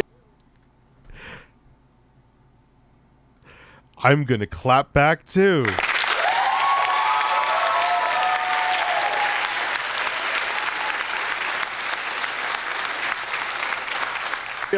There you go. That was almost like the prologue to the intro. You like my jingle? It was fine. Yeah, it was fine. It was fine. And he's taking a shot at me for him calling him petty. Yeah, dude, you are petty. You're holding on to a beef from a video where I was politely critical to you. The hardest thing or the most edgy thing about that video with you was what my editor did in the beginning. So yeah, make a joke of it, but you are a petty dick. Go fuck yourself. It's a fact. Your brother might like it more. My brother might like it more. I enjoyed the layering. Oh, okay. Layering was nice. I do a pretty good jingle. So anyway, so I thought that was it was strange that someone would bring up all these details of communication. Because they wrote 60 fucking reviews. Why is that? He really is like the DSP of the retro gaming community. You had a business relationship with him. It's not creepy that the Facebook messages are there. Like I said, I could go back to 2016 with Intro Guy and listen to our farts together. Because yes, we are 41-year-old men who put our phones near our asses and fart. This is where that came from. They're my age, dude. I'm a clown too then. So he's making it like, oh my God, he screen capped and kept all of the messages and he printed them out and put them in his closet. Like, dude, no, they're saved there. You think if you even delete messages that Zuck can't get a hold of them? Come on. Anyway, you flex your penis, Rich, but don't you back up your flex. I support my burp. Well, all right, so 1, wash your balls. Wash your balls. Yes! Yes! And the weird laugh. What is the weird laugh? Oh. I know what he wants.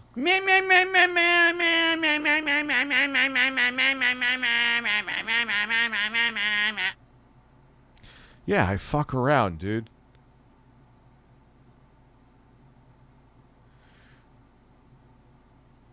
They take themselves very seriously. Noting phone conversations, noting convention interactions, but not maybe not remembering every single one of them. Maybe omitting things either because they remembered it and realized it was embarrassing, or here's where the he says come from. I don't. Maybe they just forgot. Maybe they just forgot about some of these interactions. So the fact of the matter is this. Maybe.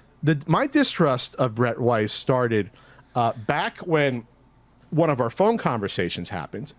By the way, Brett's had my phone number for years, by the way. He left that out. Brett says I blocked and everything. Brett, you've had my phone number for years, buddy. I like you could have reached me whenever. I'm just telling you.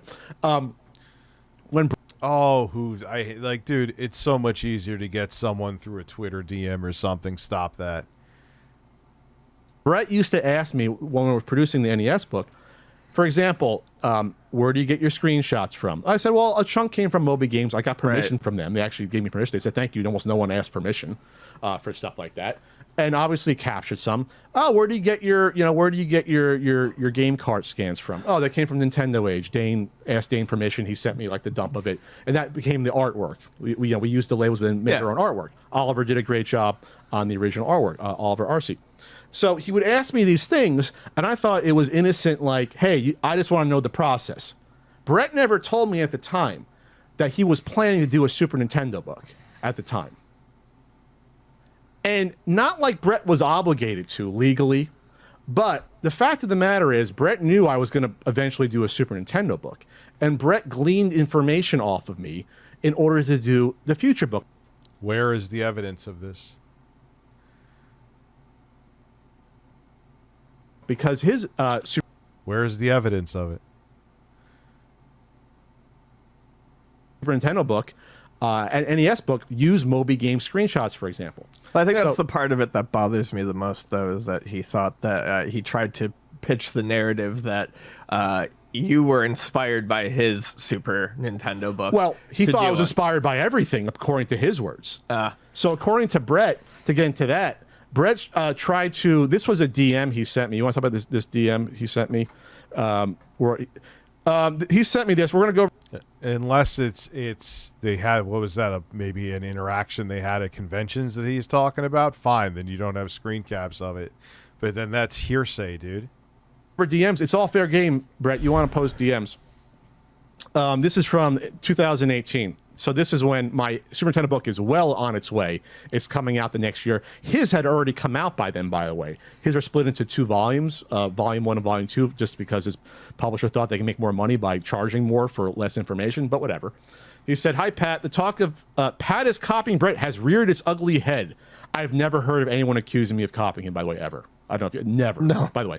But I'm trying to squelch that. Here's a quote from a guy on the Texas Retro Gamer Society group. I could care less about what people are saying to me on a Facebook group, by the way. What do you think about Pat the NES punk copying your idea and pretending like Texas Retro Gamer Society group? Like your book doesn't exist. What a niche group.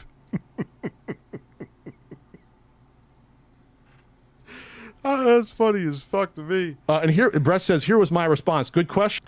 That's like that's like being in the Hudson Valley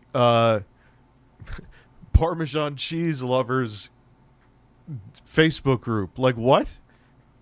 That is the most niche shit I ever heard of.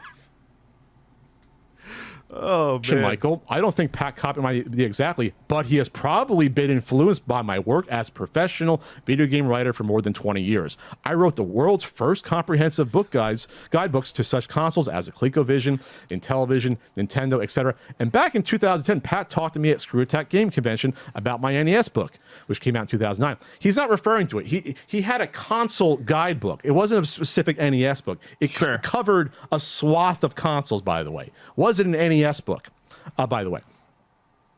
He told me that he was considering doing an NES book on his own. I might have said that in 2010. I don't remember. The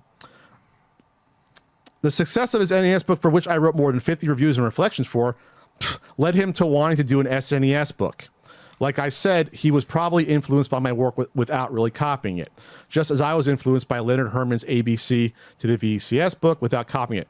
As far as Pat acting like my book doesn't exist, that's pretty common among competitors. Fortunately, Pat and I are friends, and the competition is a friendly one. So Brett was trying to put online this notion that I was influenced by his work, which is absolutely false.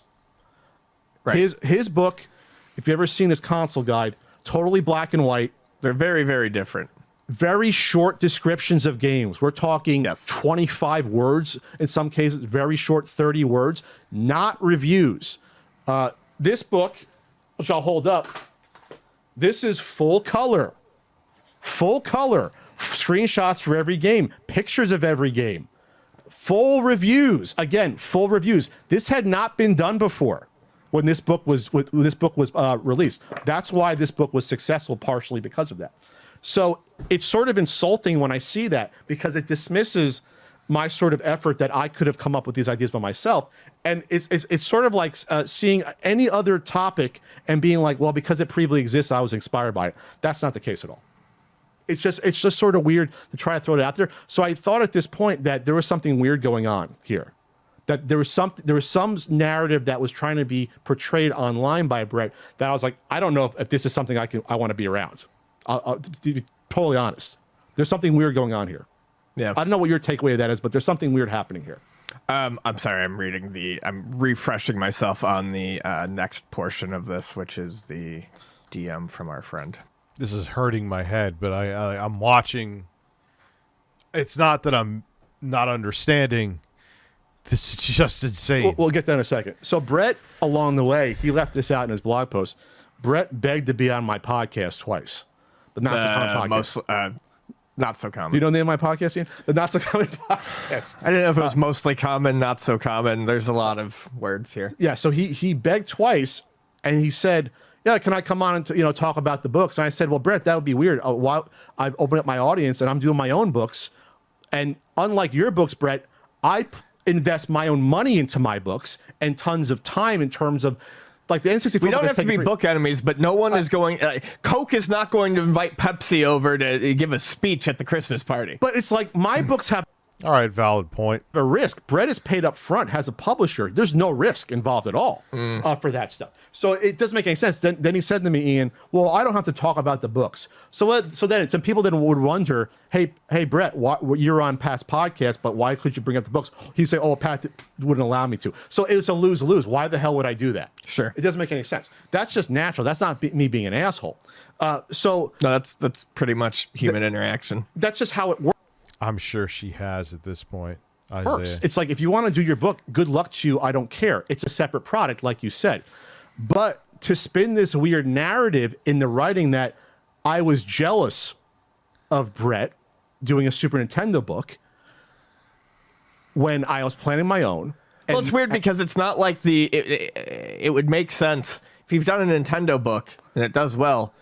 The very obvious next step is you do a Super Nintendo book. The NES book. These ideas occur naturally in the wild. I had no idea how well the NES book would do. When I launched the Kickstarter. Remember, it was the NES Marathon, 2015, and it broke $20,000 in an hour. And I was like, hey, Ducky, I was like, this is something. So anyway, the jealousy thing is weird, and I wish Brett had done his research. And now I feel bad because stop balancing the duck. I love the duck. Brett's argument is that I took out his writing only because of the Super Nintendo book. When we said in the podcast, his writing came out, part of it, before the first print. The second print, Brett, again, I'll repeat this, I had to go back into print because it sold out nearly immediately on Amazon Thanksgiving weekend. I do not remember any drama between you two when you pulled the first ones out. They were just rewritten because they weren't very good. Yes, and the second one. So this is why I didn't want to say the first time, because I feel bad for the two other authors who were also rewritten out of the third print, Brett. It wasn't just you, buddy. It wasn't just you. That kind of defeats your argument a little bit there. Lots of people got stuff. I mean, there was a lot of changes between. There was a lot of changes, and people. I saw someone say something really dumb about, well, why didn't you recall the first print of the book? You don't recall books. Like, people that's not how don't do that. Work. That's not how. This isn't a toaster oven with bad wiring that burns your house down. This isn't an airbag that can decapitate you. That's just fucking silly and dumb. I'll just say that. I'm just saying, man. I'm listening to both sides. It's he said. If there's truth here, then it's yikes. Brett, I don't know. I can't, and I'm not,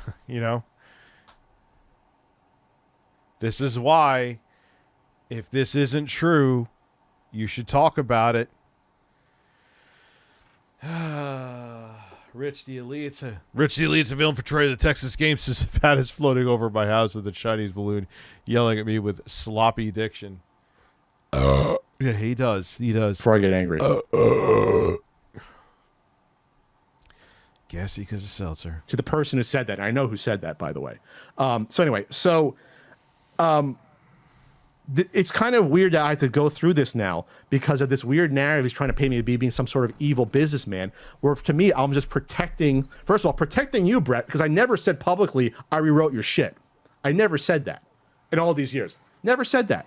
I did to say, yes, for the third print run, we rewrote about 60, which included yours and other writers as well.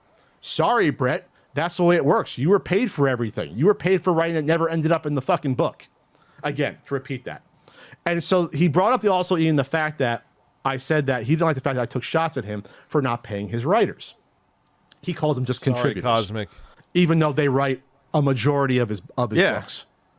I have his book I bought used because there are a ton of used ones online. I wonder why. The Bird Father? Make me sound like I'm the Godfather. Thank you very much, Cosmic. I appreciate it. I'm sorry I missed the first super chat. This is the NES Omnibus Volume 1 because they're broken up into 2 books. Here you go, advertising for your book, Brett. For example, look at Jaws. This is totally random. This is Jaws, Ian. Brett's writing is here. 1.5 columns. Then he has 2 columns of quotes. Insider Insights. This was a non-paid contributor writing an entire page, writing 3 or 4 times what Brett wrote for his review.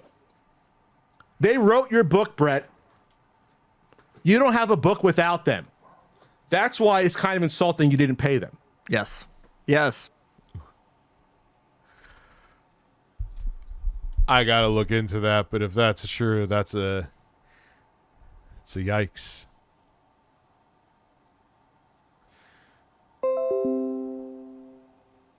Is that why you don't want to go on, Brett? Come on, Twitch. I'm sorry. If someone was saying shit about me like this and it wasn't true, I hate... Oh, fuck, I gotta give Pat and Ian credit. Fuck them to hell.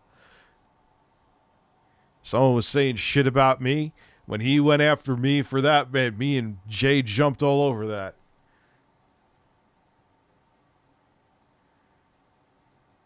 I mean, could we have been more professional? Yes. Would I have been ever? No, I don't regret it for a second.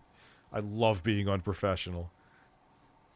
But this is, if this is true, this is damning stuff. And if it's not true, I would absolutely get in front of it. You don't have to handle it like I would handle it.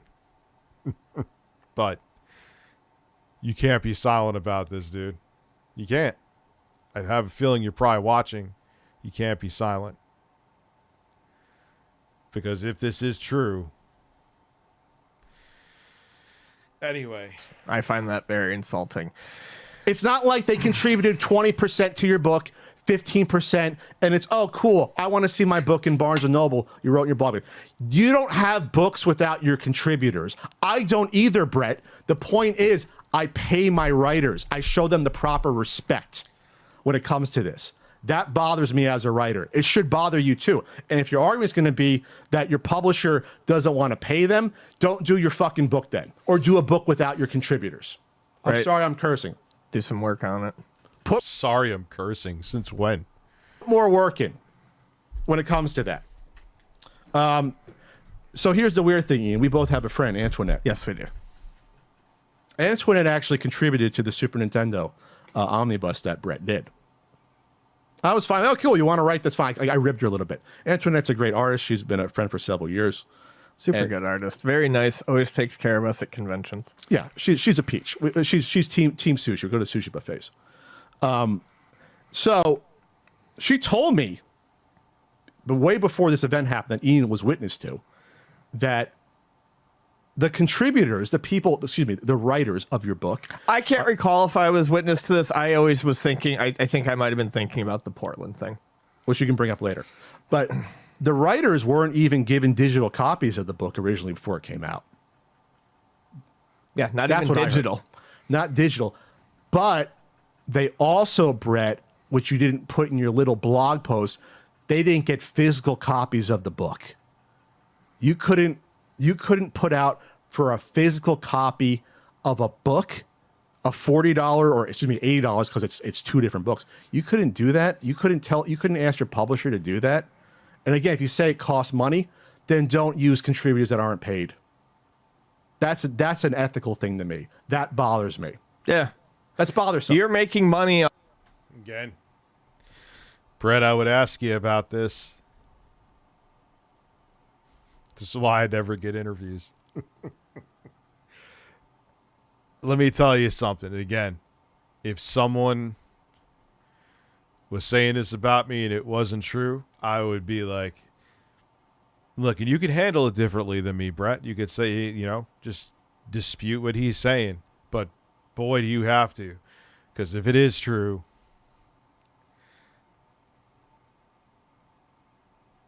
anyway, I got to piss real quick. I'll be right back. Here is just birds. Nice relaxing bird ASMR. Yeah, Pat ain't about ethics, but if what he's saying about Brett is true, I don't know. Brett, you got to come out in front of it.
Well, damn.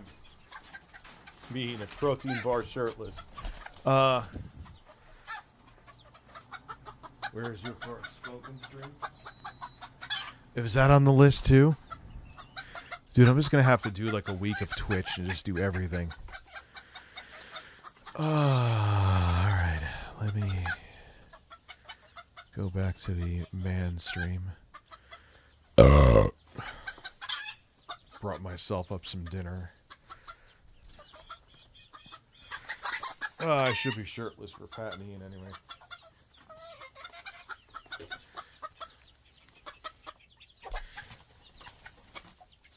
Read Abby's StreamLabs. Okay.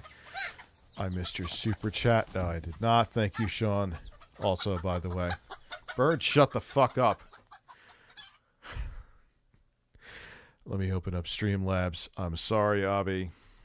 Very sorry.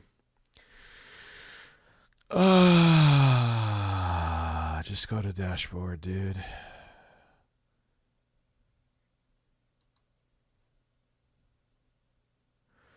Let's see. Abby.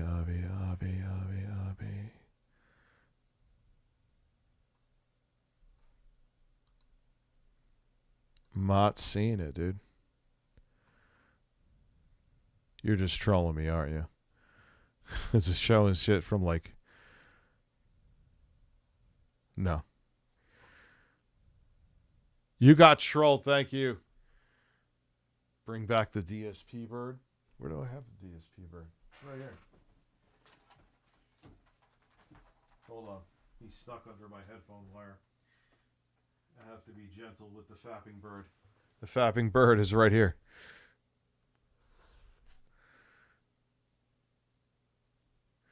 Now, look, man. I don't know if what they're saying about Brett is true. It's not good. I mean, Brett, you could say no drama all you want. If someone was saying damning shit like this about me, I know I'm repeating myself from before, but bringing the point home, you don't have to be an asshole like I would be, where I would tell them to go fuck themselves 30 times over, but you can just address it. Off of their work, yet you can't provide a physical copy of the book. And instead, you basically say books are expensive, guys. You want to say what you want to run down her thread, our friend Antoinette? I mean, so basically, I mean, do you want to read if you want to read the whole thing? I'll read it. Protect Abby at all Antoinette found out about the blog post that Brett did against me, and she was not happy. No. Because she has her own personal experiences with Brett at conventions. And so she wrote this. It's a good read. Story time about the time I wrote for a retro video game omnibus by a person who I will not name directly, but for reference, the name rhymes with Wet Rice, which is brilliant.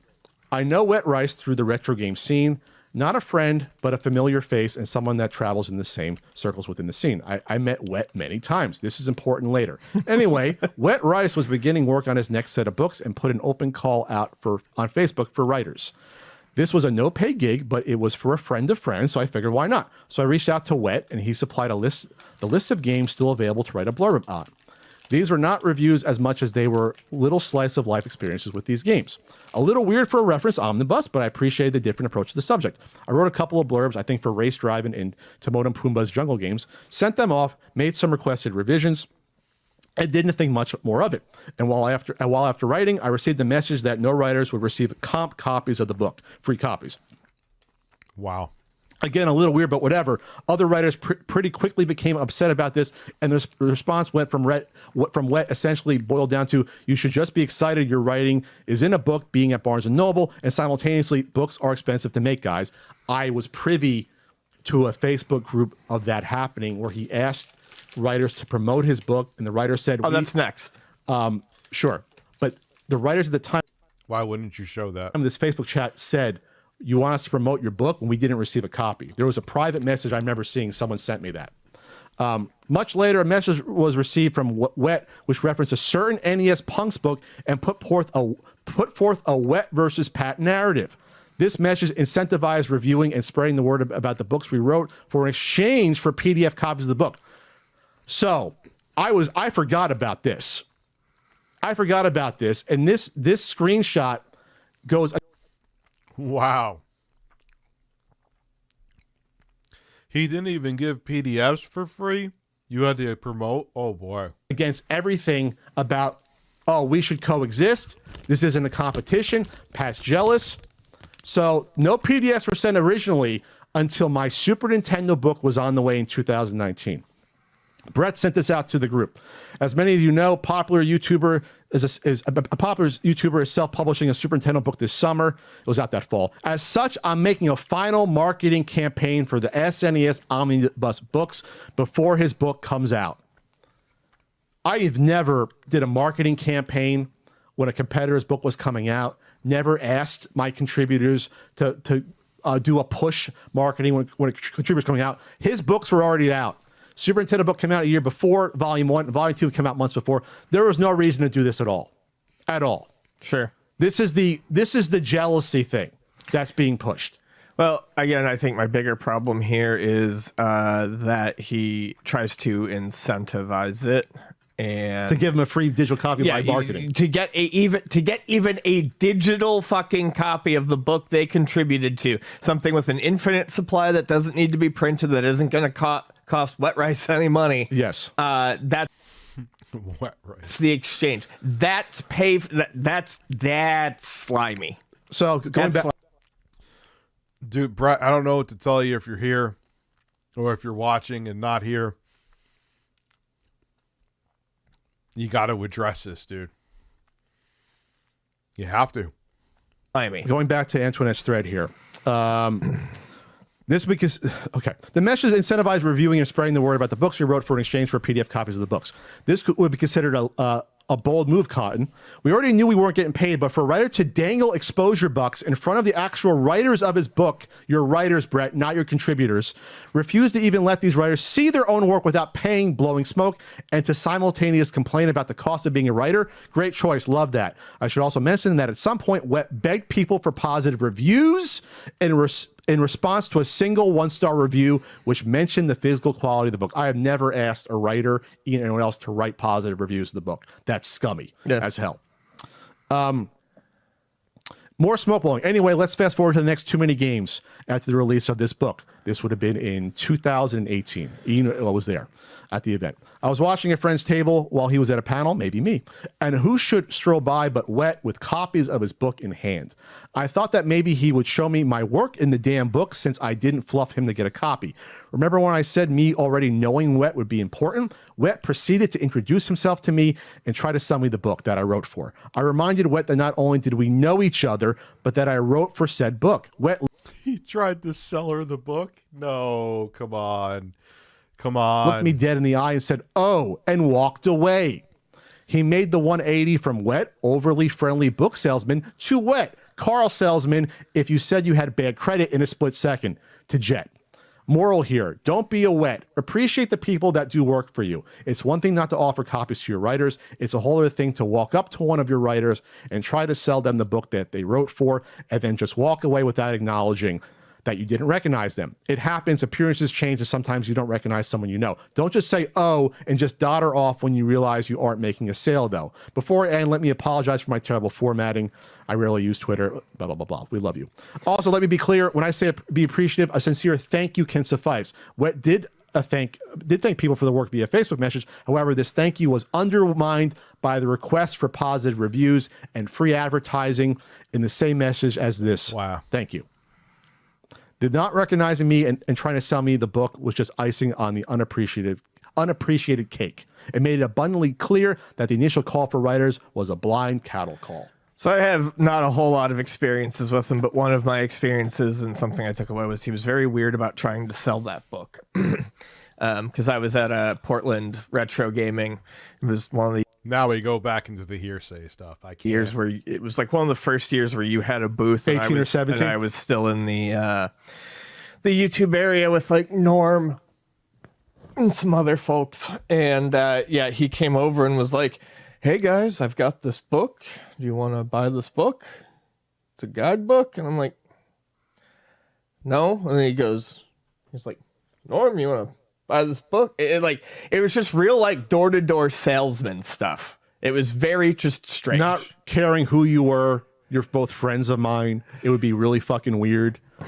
Yeah, it was strange. It was very strange. So, and he was aware of who we were. He said our names, but it didn't cross his mind. It just, like I said, it's a weird way to sell something. It would be like if you grabbed your DVDs and went around and started begging people to buy your DVDs. Sure. I mean, I try to wholesale my book at events, but that's a wholesale. I don't go door to door to sell my the individual copies, but to dealers, I do that. Well, sure. We're not dealers. Yes. I try to say, hey, you want to buy 10 of my books, 12 of them for your store. Anyway, so just a couple more things. I won't get into the really weird, embarrassing story where he embarrassed himself in front of one of my big YouTube friends at an event trying to sell the book. I'll leave that be, Brett. I'm going to show you a little bit of mercy, but I can bring it up if need be. I'm not firing off. Oh, God, this is where they get so... Dude, just talk about it. They're such dicks with the dangling. Just talk about it.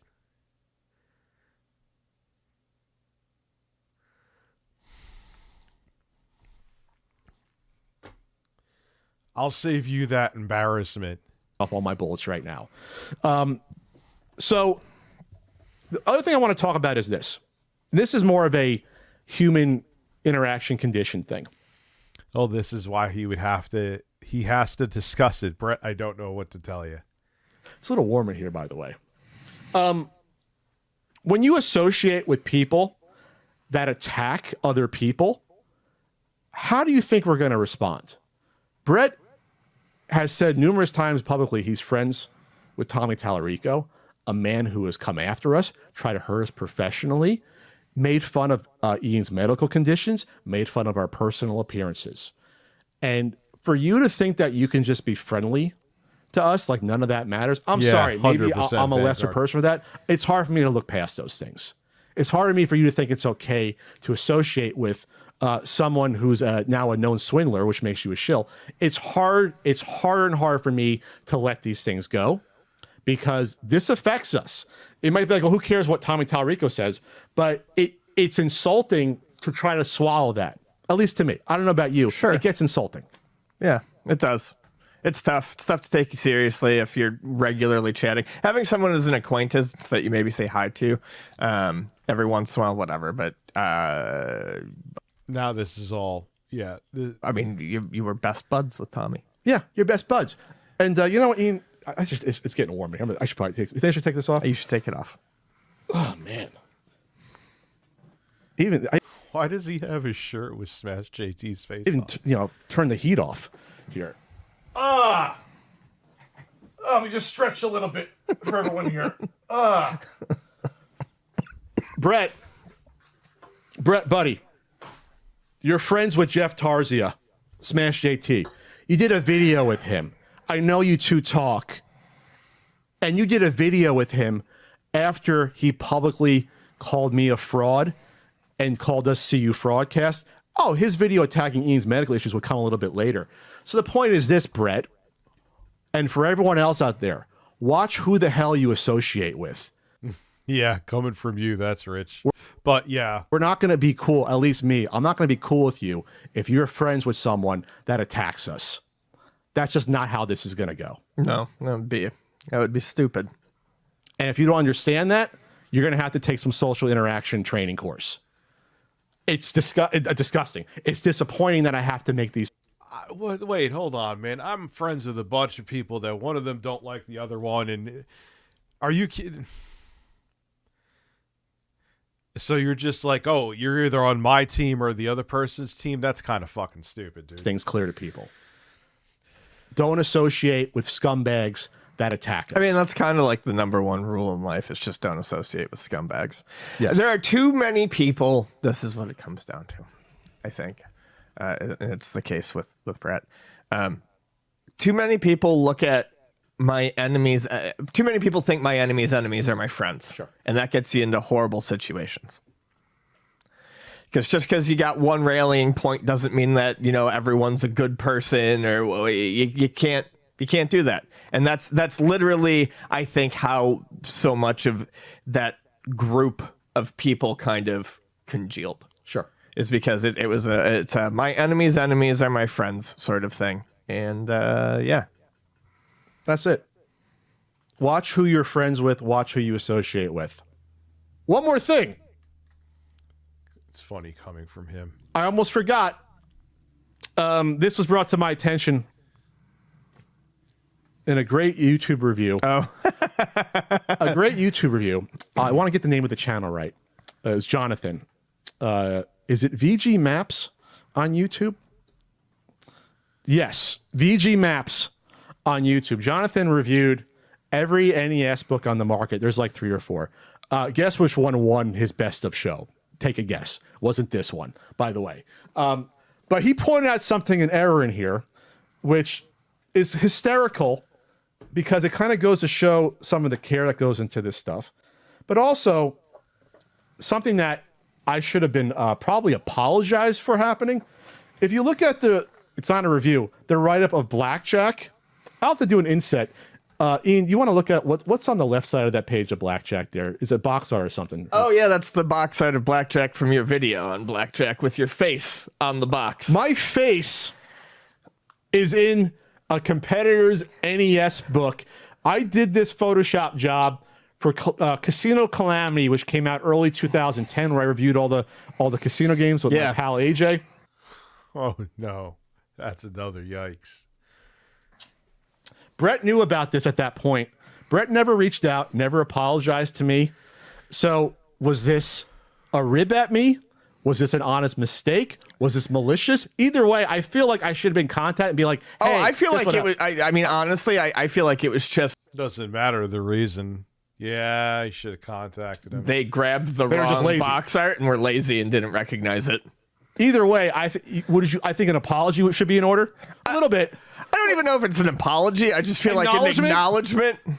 My stupid face is in your book forever, Brett. I just think it's funny as hell. I mean, honestly, if I really wanted to, I can make a thing of this because it's like you're using my likeness without my permission. But like, it's an honest error. But like, I don't know if you're going to do a second print run of these to get my face out of there. But that speaks to what, the quality right there. That's all. It's fucking silly. My stupid fucking face in the book.